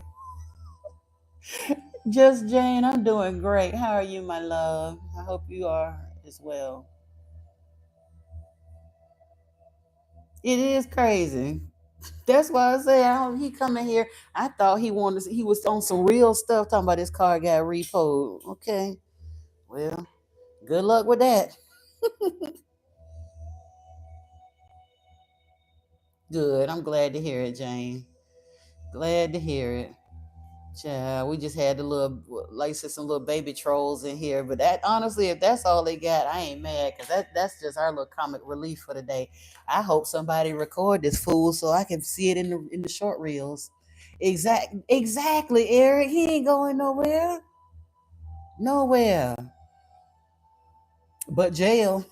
Cause I can't wait to see it in the short reels myself. I'm gonna laugh from a good, healthy place, like Cat Williams. Because here's the thing, even if he didn't get caught or try to take it back, I'm not happy that anybody gets their stuff repoed. But if whatever has happened, if your finances get so out of order that you cannot maintain the payments on it and it's taken, then that's a sign that you need to regroup and do something else anyway. I am. I'm spiritual. I'm not religious. I'm spiritual. We were in here having a conversation earlier about the Anunnaki and all kinds of stuff, and then we got a little sidetracked onto the dietary issues and all kinds of stuff. Yeah, we talk about a little bit of it. I mean, it's our house. We talk about some of everything up in here within reason, long as we keep it classy. But some of these folks don't want to keep it classy. They want to come in here and make it trashy, and then we have a good laugh and then throw them out. So, oh, thank you, Erica. We try to keep it that way. We really do. Because they came in and mentioning that he said he came in like he was having a bad day. He said he got his car repoed. So we said, "Oh, we're sorry." And then he started to go on about how he gonna steal it back and watch him and all the rest of that stuff. Um, Yesterday was an eating day for me, just Jane. I did have some it was a bowl. I made some. Well, it wasn't. It's vegetarian, like sloppy Joe kind of stuff with a grain mix. It was like quinoa and lentils and a little bit of rice. And with it, my roommate. Well, yeah, and it had mushrooms and stuff in it. So I ate like a bowl of that yesterday. But I'm back onto the fast now, so we're gonna see if I can go. I want to go past the 3 days this time, so that's what I'm aiming for. I've been doing like 48 hours to 72 hours, and now I'm going to get past the 72. I really want to get into like the full 7 days of fasting, and then eventually even take it past there. I do need to do an update. I have been trying to catch up on the personal readings and stuff, so I hadn't been doing any updates, but I probably tomorrow I'll do an update because I'm gonna have to let them know. I kind of reset the whole 40-day thing, but I am gonna do that 40-day fast for the end of this year. I'm gonna keep at it until I get it. I've been messing with it for too long not to do it. But the way I was feeling with some things that were going, I don't even know where. I think it's some shadow work that I'm doing or whatever because I've noticed I can always tell that when I'm going through it more than I realize because I went back to biting my nails and I had stopped biting my nails for like 2 or 3 years. And then all of a sudden I noticed that I'm biting them again. So, oh goodness. You got in a fight with your neighbor because they don't cut their grass. Child, I don't know what to tell you on that. No, my nails ain't beautiful. My nails is gone. I mean, they're truly gone. I mean, I don't bite them bloody like some people do, but I'm picking at the cuticles and stuff. I really gotta get back on track with it, which I will. But I caught myself and realized, oh, I'm having an issue. I need to pay more attention to that. Um, I'm not losing any hair at this point, thankfully, and I don't manipulate my hair that much. That's one of the reasons I keep it under a head wrap. When I wash my hair, I'll go ahead and I've been using like Botana oil and castor oil and things like that, and I'll comb it through and brush it and braid it up or twist it or plait it or whatever I'm gonna do. And I typically do my hair like once a week. Like Sunday is my big do the big bath, do the shower, I mean, wash my hair, braid my hair, blah blah blah, whatever, spiritual bath, all of that good stuff is kind of a project. So typically, I've gotten to a place because I don't have super oily hair. Most black folks don't, so I wash my hair once a week and keep it braided up most of the time. Um, Eric, no, I'm doing no food for like 48 to 72 hours. I got to do liquids. Yeah, I drink water most of the time. Occasionally I'll do a little herbal tea or something on the side. When I'm really feeling fancy, when I'm fasting, I'll still allow myself to have a cup of coffee with a little bit of creamer in it. And, you know, but that's about it. No, this is not a political channel. It really isn't, Vance 2028. And Grim Reaper, no, we definitely ain't coming in with all of that. So if you start on politics, I promise you I'm gonna finish you on it, and then you'll probably be escorted off the channel. But we're not doing that here, my love. No. No, Tango, I wasn't at a function. That was actually over that was in December. I went to a function in December. I don't know why they're circulating the short reel this far over, but I got my Reiki certification back in December of last year. It was beautiful. It was fine. Oh wow, Brittany. I do take supplements though. Like I said, I haven't been taking them as consistently as I probably should, which I need to get on it. I got a liquid vitamin in there, but I've got some soursop. I don't take it like drink or eat like plain soursop, but I have like the supplements and stuff and okra and ashwagandha, and I got some shilajit in there, and I got a bunch of different things in there to help keep my supplements up. Bianca, I do. I'm just not doing tarot on the evening readings, but yes, I am a tarot reader. If you want to check out my style of reading, you can go to my main channel page and you'll see under the videos, I do have some tarot readings there as well. Um, if you want a personal reading, you can email me at modernisticmessages@gmail.com and we can get that sorted out there. Oh, I didn't even pay no attention to what Vance was talking about, child. I'm gonna have to apply for some more too. I've been applying, but I guess I haven't been following up as diligently as I need to. Part of me, I want the money, but I really don't want another job. The stress of work, I don't fit in corporate America no more, and I know I don't. But like you said, I'm not really ramped up, positioned appropriately here or on any of the other platforms to support myself doing this. So I probably do need a job until I can get set up with that. Hey Red, how are you? I've been doing very well. I hope you are also. I hope so, Tango. I hope I'm getting popular because I was beginning to wonder last night when I first closed out the live stream. It said 160 views, and I've been noticing there's only like 29, 30, whatever in the room, but it said 160 views, and I'm like, oh my goodness, I must be shadow banned. But then I noticed when it finished uploading, it was like 3,000. So yeah. I don't mind doing stuff. I just don't want to have to work a swipe the clock job because I know that I'm gonna be so stressed out and aggravated with that it's gonna take away from this. When I was working from home, but I had a job that was so stressful that I just would not be in a good energy space to be talking about reading for nobody when I get off from work. And I'd be so aggravated. My stomach would be in knots before I go to work the following day. I hated that job. I hated it. I wish I had saved more money when I was working it so that I would have been able to start my own thing. But yeah, I don't read. I'm all it's all here. I do readings basically through YouTube. I'll do an unlisted reading. If they ask me a question or whatnot, I would do the reading and then deliver it to them via a YouTube link. But I don't have a storefront. No.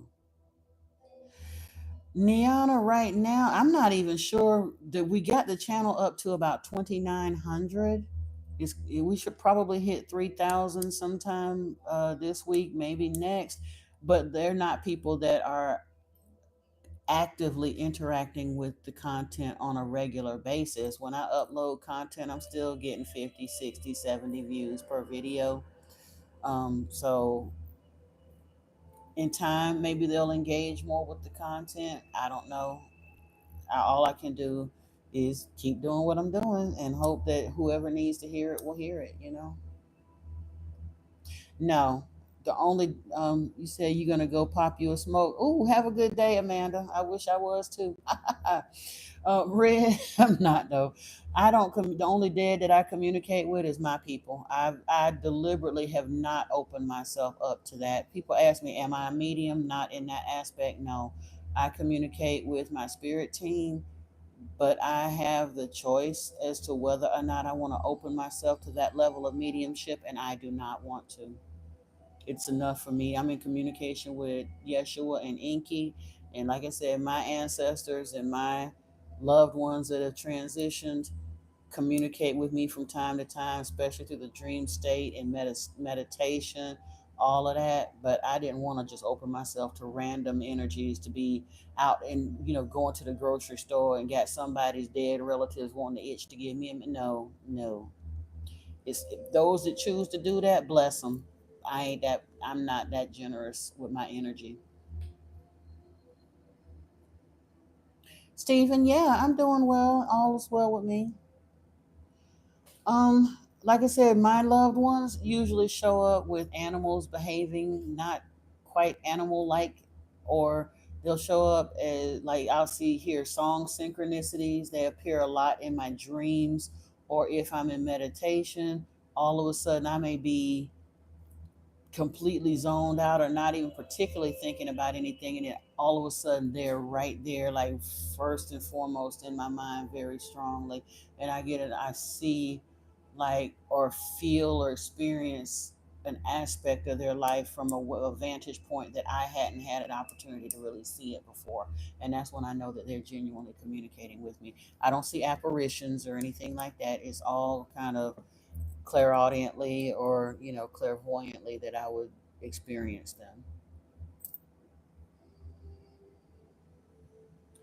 The spirit continues and yeah. You say you're struggling with alcohol, you're having withdrawals, you have beer, but they're not touching beer there, but not touching. It's been you've been listening for hours. Honestly, Stephen, it depends on the level of alcoholism that you struggled with and how severe the withdrawal is.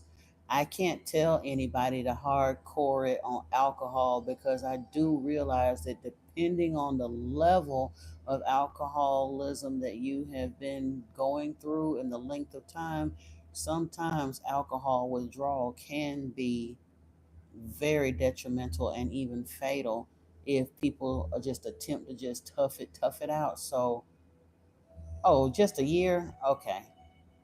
But how much were you drinking though?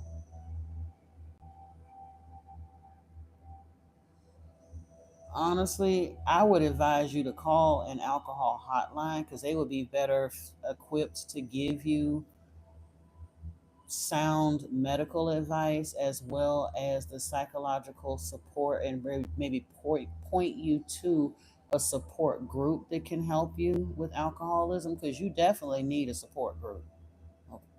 Oh my gosh, boy. Yeah, yeah. Stephen, honestly, if you're having actual withdrawals, go see go to a physician, go to the ED or the clinic or somewhere, and let them know what's going on, that you're trying not to drink, but you are experiencing withdrawals, because they might have some medication that can help ease that. I don't know. I've never had that to deal with, and I don't want to tell you the wrong thing. But with you drinking that much liquor every day for a year, and then now you've gone cold turkey and you are in withdrawal, I, in my opinion, you need professional help. Don't try to do that alone, okay? Lifetime listener, yeah, you on some foolishness. If you don't know when to get rid of a piece of gum, I don't know what to tell you. You just brain damaged or something. Yeah, but Stephen, you need to go get you some professional help, my love. You're welcome, and I hope you, when you get yourself situated, do come back and let us know how it worked out for you. But I'm not equipped to give you that kind of medical support, and it sounds to me like you genuinely need medical support at this moment in time. Okay, please go do that. Because at this point, I don't know if drinking at this point would make it better or worse. You are in withdrawal. You need medical attention.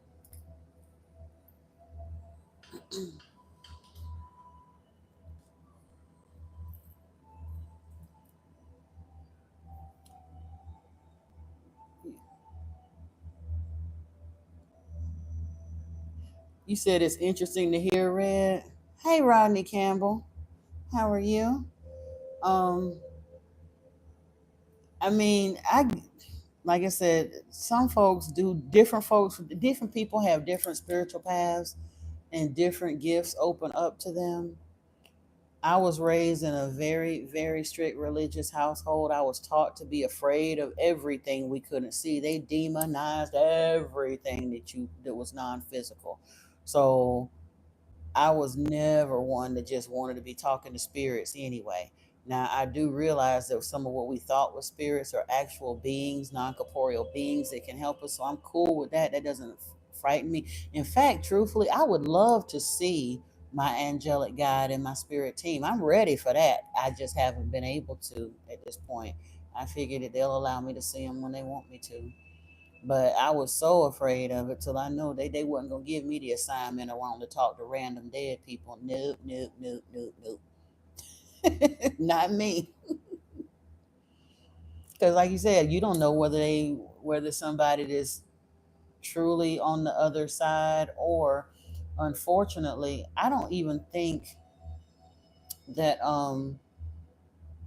actual beings from the other side would necessarily be trying to hurt us, but I do know that there are powers, principalities, demons, whatever you want to call them, that will masquerade as people's loved ones, and they absolutely will try to hurt people. And I just don't want to. I don't want to fool with none of that. So, so random. That's such a random comment, but okay. Yeah, just Jane. I think a lot of us have religious trauma, unfortunately. And again, I'm not mad at my family. I actually am grateful for the upbringing, because like I said, it made me very uniquely suited to connect the dots and see the message that I have for humanity. If it weren't for my religious upbringing, I might not have ever been able to see what I saw, and I could still be stuck and lost.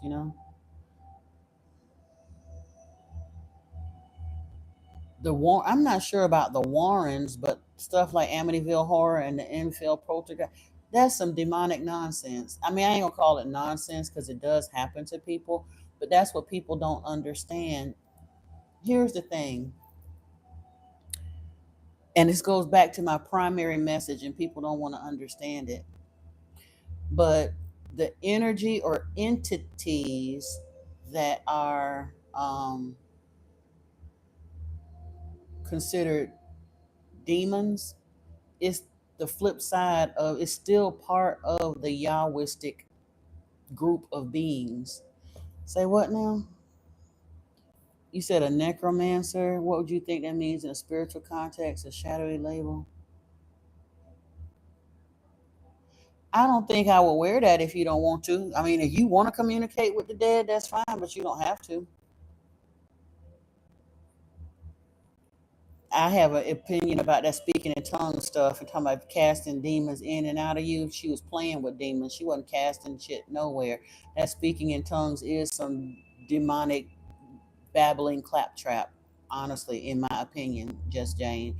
People that mess around in the church talking about speaking in tongues and casting out demons, very often they playing with the same demons that they lay up with every day. Because what they don't understand is Yahweh, Jehovah, Allah is Satan the devil. So the minions that rock with Satan are demons. So, and if you'll notice, Christians have more paranormal activity happening amongst them than anybody else. I don't have problems with demons bothering me. Occasionally, when like I said, I go in really hard on something and don't close my energy down, I might have a little bit of sleep paralysis. But I don't have rampant paranormal activity in my life because I don't play with them like that. They know to get the hell on from me. Not really swimmingly. I don't know how to feel about light language. I have Muslims, Christians, Jews, all of them. But yeah, because they believe in demons and jinn, and they play with them like that. So they so busy trying to accuse other people of being evil, but the ones that they the ones that have to deal with that because that's all part of Yahweh's house. That's what people don't understand. The Satanists and the Luciferians just openly worship Satan, but Christians, Muslims, and Jews are worshiping Satan too. That's one of the reasons they have all those interactions with demons.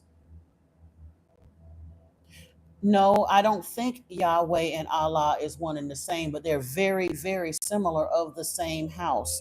Like Marduk, Allah goes back to El, and in the pantheon, if you trace it back far enough, El, Yahweh, Jehovah, all of them will trace back to Enlil. I don't think it, I know it, honey. Muslims are so quick to want to argue that fact. They really think that there is a big difference between Allah and Jehovah, and the difference is literally splitting hairs. It's no difference. And the reason I know, because their religions are basically on the same kind of demon time. Very misogynistic, very violent, still ain't brought no peace to the world.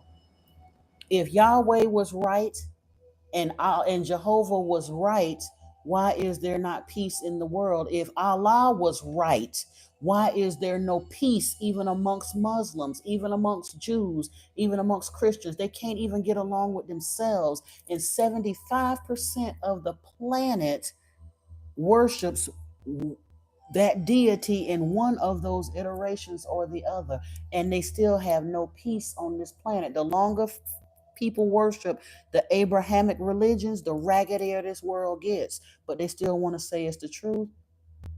I have been delivered, our hope. One of these days, I hope your eyes are open so you can be delivered, my love. Right back at you. Because you don't know what you're talking about. I know what I'm talking about.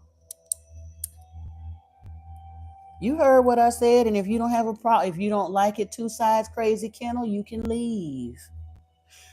Well, that's why I said swimmingly. I'm not sure how I want to feel about light language. I felt a little weird about it too. I sat through a few light language sessions, and then when people started speaking it, it just didn't feel right to me, so I left it alone. I'm not ready to completely weigh in on it one way or another because it could be from an off planet species or something, but I don't really care for light language much. I mean, yeah, some of the activations and stuff, I don't know. The jury is kind of open on that for me still.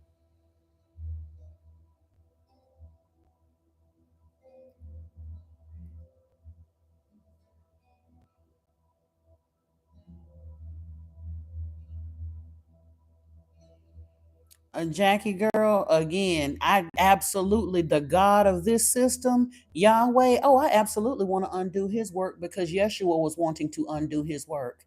So you have no idea what you're talking about, my love. I absolutely want to undo the spells of the evil demonic casting of spells that has been put to bind humanity by Yahweh. I absolutely want to help undo that. and people are looking for answers. So they do run across people like me because I'm doing exactly the same thing that Yeshua was doing before they unalived him, my love.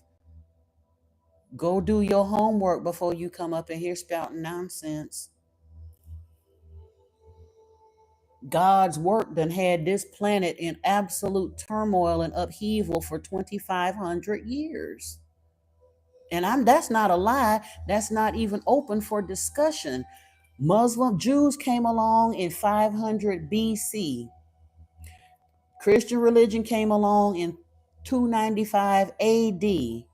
Islam came along in 600 AD. So for 2,500 years, the Abrahamic religions have had this planet in a stranglehold where 75% of the planet is worshiping one of the Abrahamic religions. And there has not been one day of peace on this planet since they've been installed on this planet.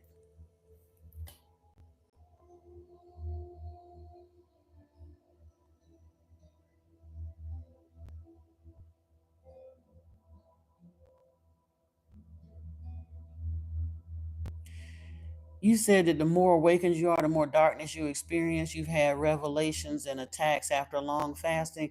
You might get attacks, but that's when I will do more of my cleansing and calling in my spirit team. I mean, I get revelations for sure, but I don't really experience a whole lot of spiritual attack, which I'm not saying I can't, but the team that I rock with so far keeps me pretty well protected.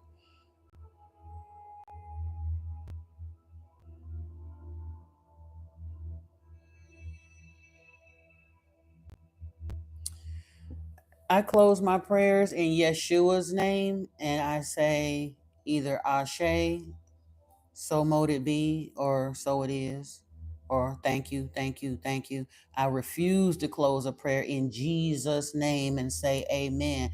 Jesus means hail Zeus, and that's it, routing that prayer right back to Yahweh. And amen is a binding spell from Amun Ra. I will not close a prayer that way.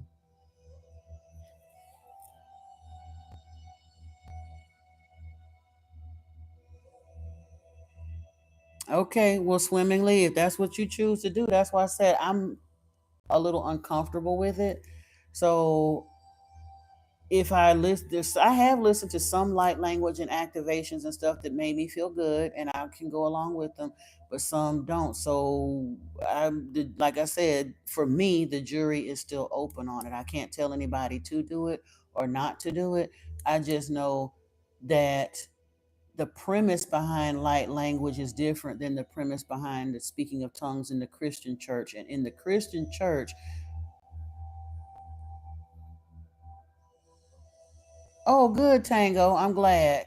Because honestly, when I started being shown that as well, it kind of rocked my world a little bit, but it's super clear, you know? And in several other places in the scriptures, he said, you don't know you don't know my father. He was quick to tell him, you don't know my father. But he was a Jew too, so how could they not know his father? Because he was looking at a completely different Elohim. But as far as first off, Stephen, most of my prayers sound pretty conversational at this point because I'm either talking, addressing typically Yeshua, Lord Enki, um, the archangels, whatnot. I just say what I gotta say, ask for what I want to ask for, thank them for what I want to thank them for, and then close it. I don't have to do the ritual prayers that Christianity teaches us to do. That's why I say I'm not trying to be unsympathetic with people, and I do understand that turning off the worship gene is a process, because even I catch myself sometimes, but that bowing and scraping, the ritual prayers and all of that comes from a feeling of unworthiness, because that's what Christianity told you you're supposed to have, but that's not the truth. So you don't have to stay with those kinds of limitations if you don't choose to. Just talk to them like you would a mentor or a grandfather or a teacher that you have a lot of respect for.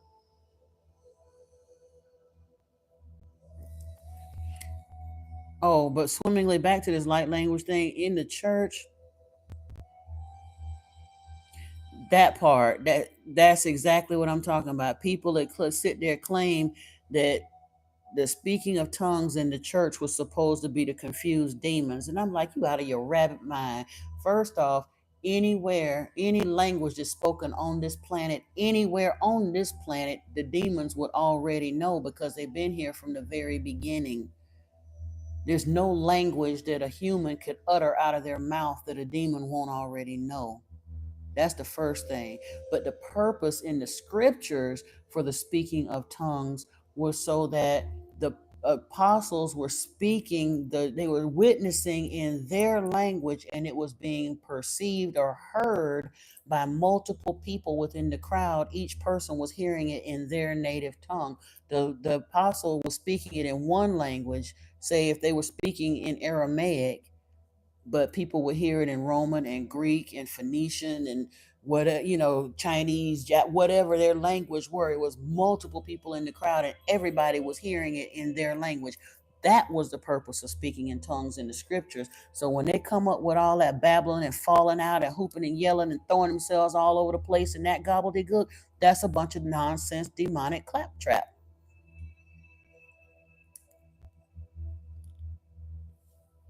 There you go, Stephen. But again, baby, and that's all well and good. I'm glad that you asked Yeshua to help you with your addiction and with your family.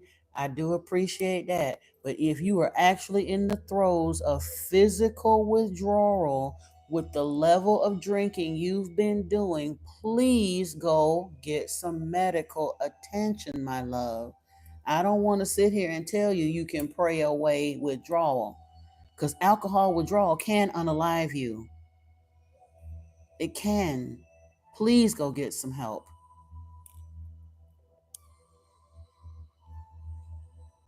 Oh, I don't go up in the church and mess with them. I'm saying when people ask me about how I feel about that, though, I understand that for what it is. It's not real. And most of the time in those churches, they literally be stirring up demons and they don't have no idea. The very thing that they be trying to busy wrangling against, they're playing with, because demons are Yahweh's minions. Hey, Ozioma, how are you? Good to have you in here. Glad to have you. And welcome from Nigeria. Awesome. Ozioma Sanctuary.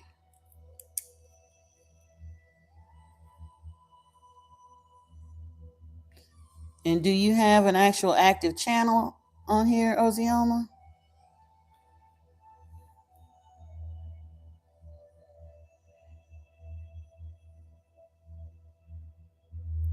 Okay. Now, if that's what they've told you, they don't want to give you medication. They say do a reduction plan. Then that's probably what you should do, Stephen. They're telling you not to cold turkey it, to wean yourself off. If you go against medical advice, I don't have any further advice I can legally or morally give you. You're telling me that the doctors done told you don't do it cold turkey, to wean yourself off, but you're coming on here wanting to get some kind of different advice from a tarot reader? No, bro, I can't tell you nothing different. Exactly. He said that the God that they were worshiping was a murderer and a liar from the beginning, that he don't know no truth. When he speaks the lie because he's the father of the lie. That's Satan. Yahweh's title when he first got here was Satan of the Eden.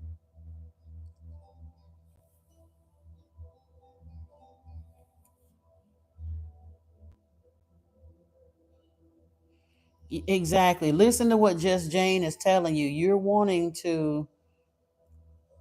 You might need to go to a different doctor or clinic and just let them know what you're going through.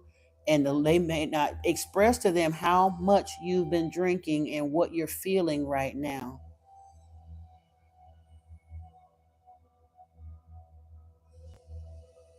No, London. Right now, we got somebody in here that need to get up out of here and go to the hospital. And truthfully, if he don't, he gonna go on about his business, because I don't have nothing else I can tell him. I'm not a doctor. I'm not a counselor. I'm not a dietitian. I'm not none of that.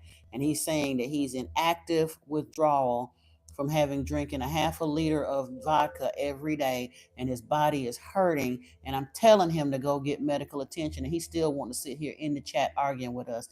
I don't have nothing else I can say to him. He needs medical attention. I can't tell him nothing to do. The doctors done told him he don't need to go cold turkey. He needs to wean himself off of alcohol, but he wants to hear something different. I don't have a medical degree. There's nothing different that I can tell him. If you in the UK, I know you get free medical. Carry your ass to the hospital and leave us alone. Bye. Good night. No worries. Yep, it is 2 in the morning in Nigeria. Sure enough. I'm glad you're joining us. At least you can get some evening data hours, I would imagine. Do you have less expensive data in the evening, early morning like that, Oziama? Of course we can, London Love.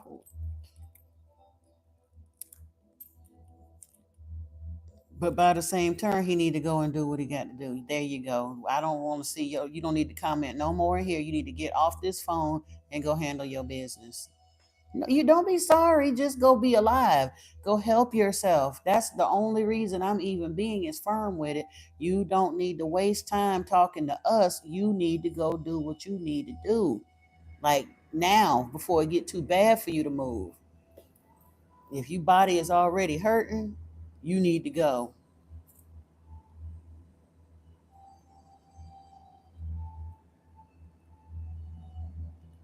Exactly. I know that, but I don't use the word Jesus because the word Jesus means hail Zeus, which literally is a binding prayer back to Yahweh. So I don't use the name Jesus anymore.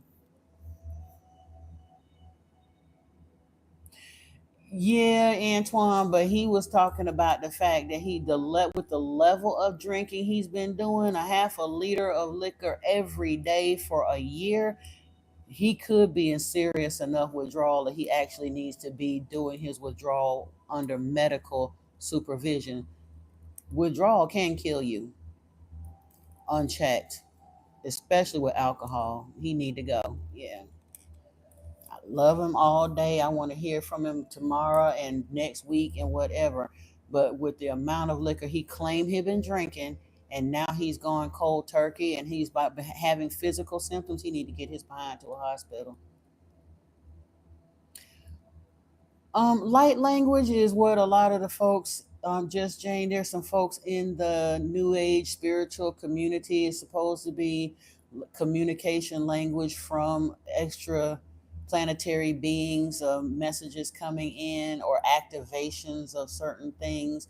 And it typically does not sound like any language that we hear here on Earth.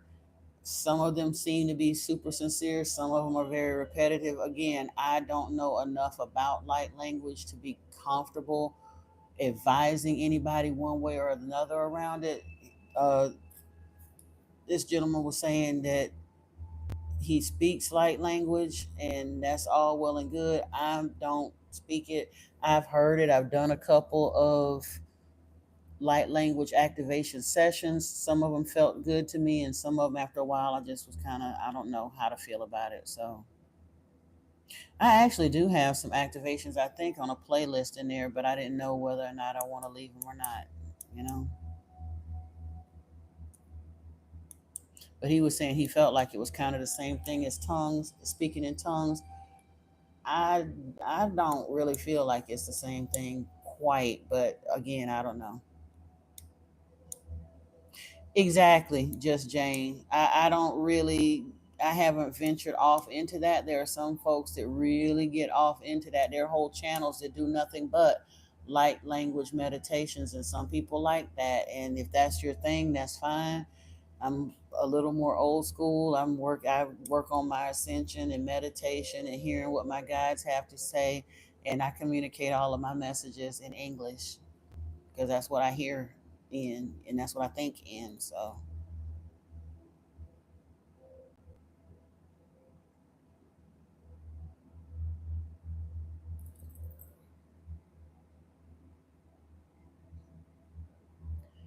Ozioma, you said you wanted what now? You said please what?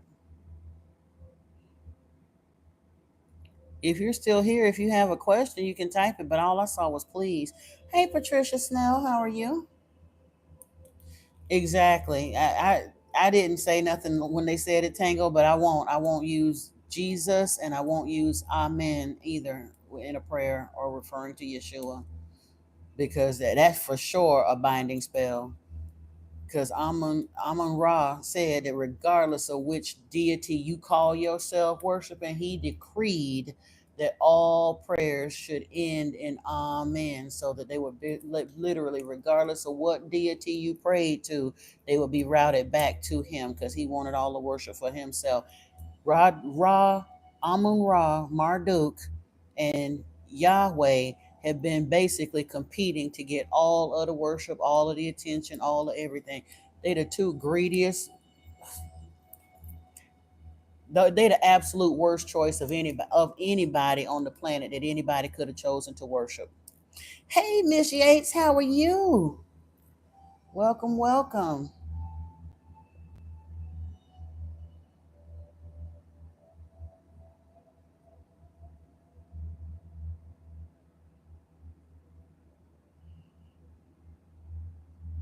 Mm-mm-mm. Well, but all Anunnaki aren't greedy, Tango, because you got to remember on the other side, we got Papa Inky, who been literally going to bat for us from the very beginning. He, even when he had to stand alone, he went to bat for us. He is our true progenitor, and he is the one that's been on our side trying to champion our cause from day one. Truthfully, the two really, really bad actors was Yahweh and Marduk. And Yahweh is the one that managed to squeeze out ahead of Marduk. It is said that Marduk actually passed or died somewhere in the Incan or Mayan lands. I'm not sure, but it's, if he is still alive, yeah, he just constantly on that. He wants all the worship. And truthfully, we don't really hear much from Marduk anymore. So I kind of sort of think that he might not be here on the planet anymore. But Enlil, for sure, has been rocking out and misleading people for 2,500 years. You say you understand where Marduk was coming from? Why? How? I want to hear this one. How do you understand where he was coming from? He literally was willing to blow up half the continent just to keep his cousin from getting more power than him. And you understand that? I'm help me understand.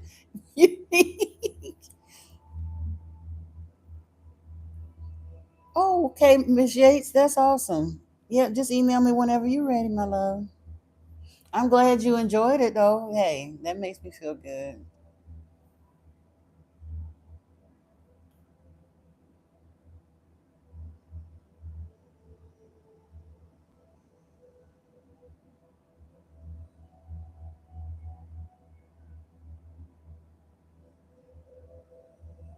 Because he slaved and labored on Mars and received. Marduk ain't slave no damn where. He was supposed to be ahead of the first of all, the ones that was on Mars wasn't the ones that was out there digging the gold. Now the ones that was stuck in the mines had something to complain about. But by the time they got to the ones that was on Mars, it's a way station. They was literally just packing processed gold on the ships to send back to Nibiru. They were just mad because they ain't had no women. They couldn't get no nookie. Yeah, and truthfully, Anu favored Enlil's lineage because Enlil was next in line for the throne on Nibiru. That's why I don't understand why he didn't just take his ass back to Nibiru. He could have had the whole throne, but he wanted to come here and run the show on Earth because Enki was supposed to have Earth, but Enlil got it. But even still, Marduk was a problem even before Enlil got to be a real problem for real. I mean, Enlil was a problem, but Marduk showed his behind so bad he got exiled twice. The only reason he got out of exile the first time was because his granddaddy came and felt sorry for him. He was like, "Oh, he been punished enough. I want to see my grandson." And they pulled him. They went and found him out of exile, and I think that's when they found out Sarpanet had passed away. He was out there by himself at that point. But he immediately got out of exile. He didn't feel the least bit of remorse. He didn't learn nothing from that. He went to showing his ass again, demanding, wanting to take power and all the rest of that. The very first Anunnaki to come to Earth was Enki. Well, Alalu was the very first one, Tango. And then it was Enki and Ninhursag, Isis. They're the same. That's the same name. She had evolutions of name throughout her whatever. But Enki, Ninmah, Ningishzida, who is Thoth, and Enlil. Those were the first four who came here from Nibiru after Alalu. And of course, he brought his lieutenants and whatever, a basic working crew. From, I think they brought a working crew of 50 the first time they came. So, but it was four of them as the primary officers, and then 50 crews. Well, it probably wasn't Marduk then. Marduk is evil. I mean, well, I guess it depends on what evil truly is, but he's very greedy and grasping and all the rest of that. I don't know. That's something you gonna have to work out with you and your guys, but I honestly think Marduk has transitioned. And if so, I don't know who he would still be coming through to, or go maybe coming back. Maybe he'll come back and recycle. I don't know.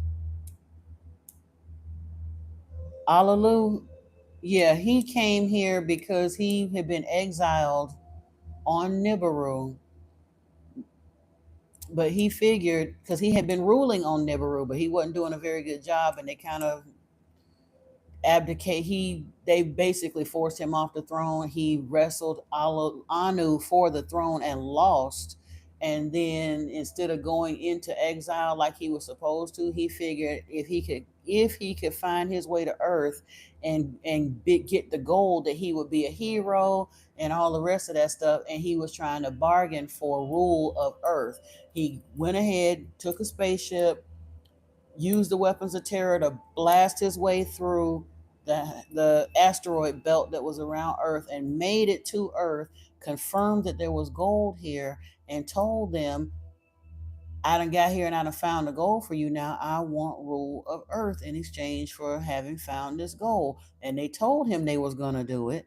They was gonna give it to him, but they sent Enlil and Enki and Ninmah here as scientists to go check it all out. And then when they got here, they switched up on him again.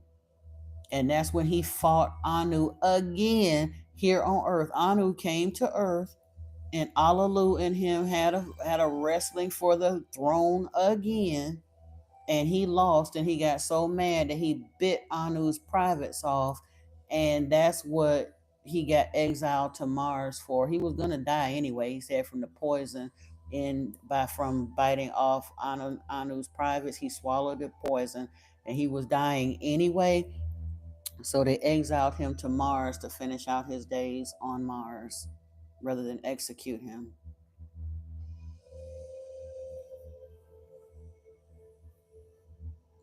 And that they did him wrong for real though, because if he that they were so desperate for this gold, he went and found it. He got through the planet, and they promised him Earth.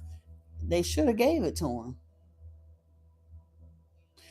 Tablets of Destiny, no, I honestly think that they were some kind of computer coordinates or something that they had. It wasn't really like the Ten Commandments per se, but they were ways, like I think trajectories for timelines, if you will. It sounded to me like something that they were playing with, not playing with, but a tool that they would have used, maybe like Looking Glass was here, that they could kind of look at and to some degree tweak timelines with them. But they don't really ever tell us exactly what the tablets of destiny were. They were just super important, and they have been misused and in the wrong hands a couple of times. But yeah.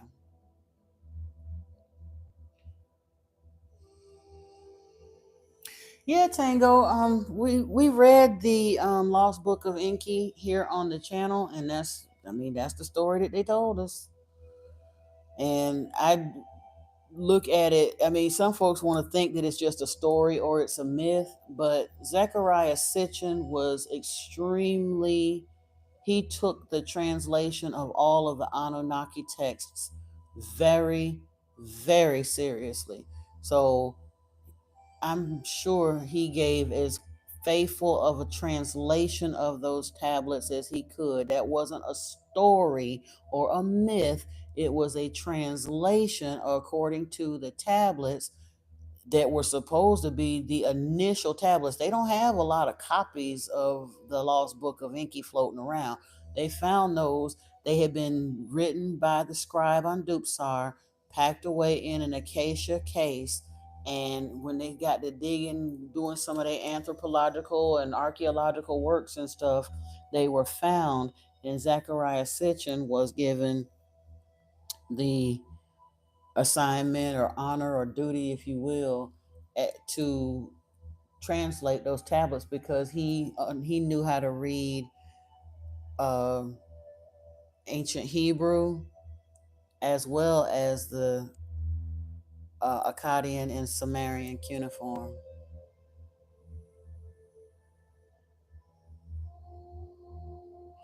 You said heroes become legends, and well, I have a problem with that whole word, that use of the word myth anyway, because that's a tool that has been given to us in modern society to cause us to disbelieve the truth.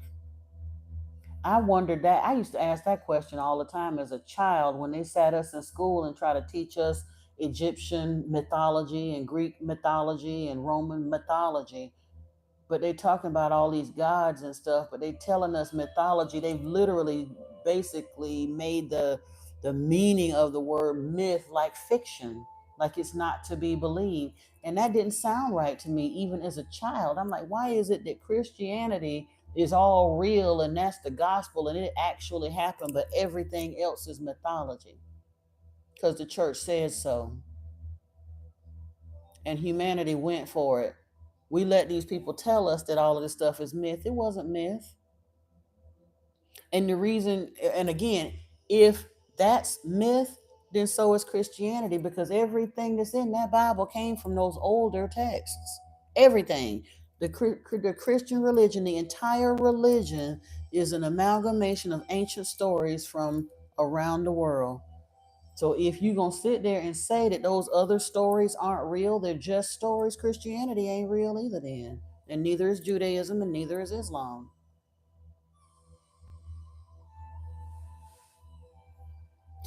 Perhaps Inky ate rutabaga. Maybe.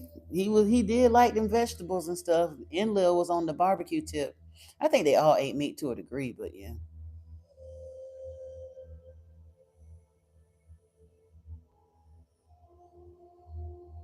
Hey Kim. Yeah, Erica, we gonna see things. We get it.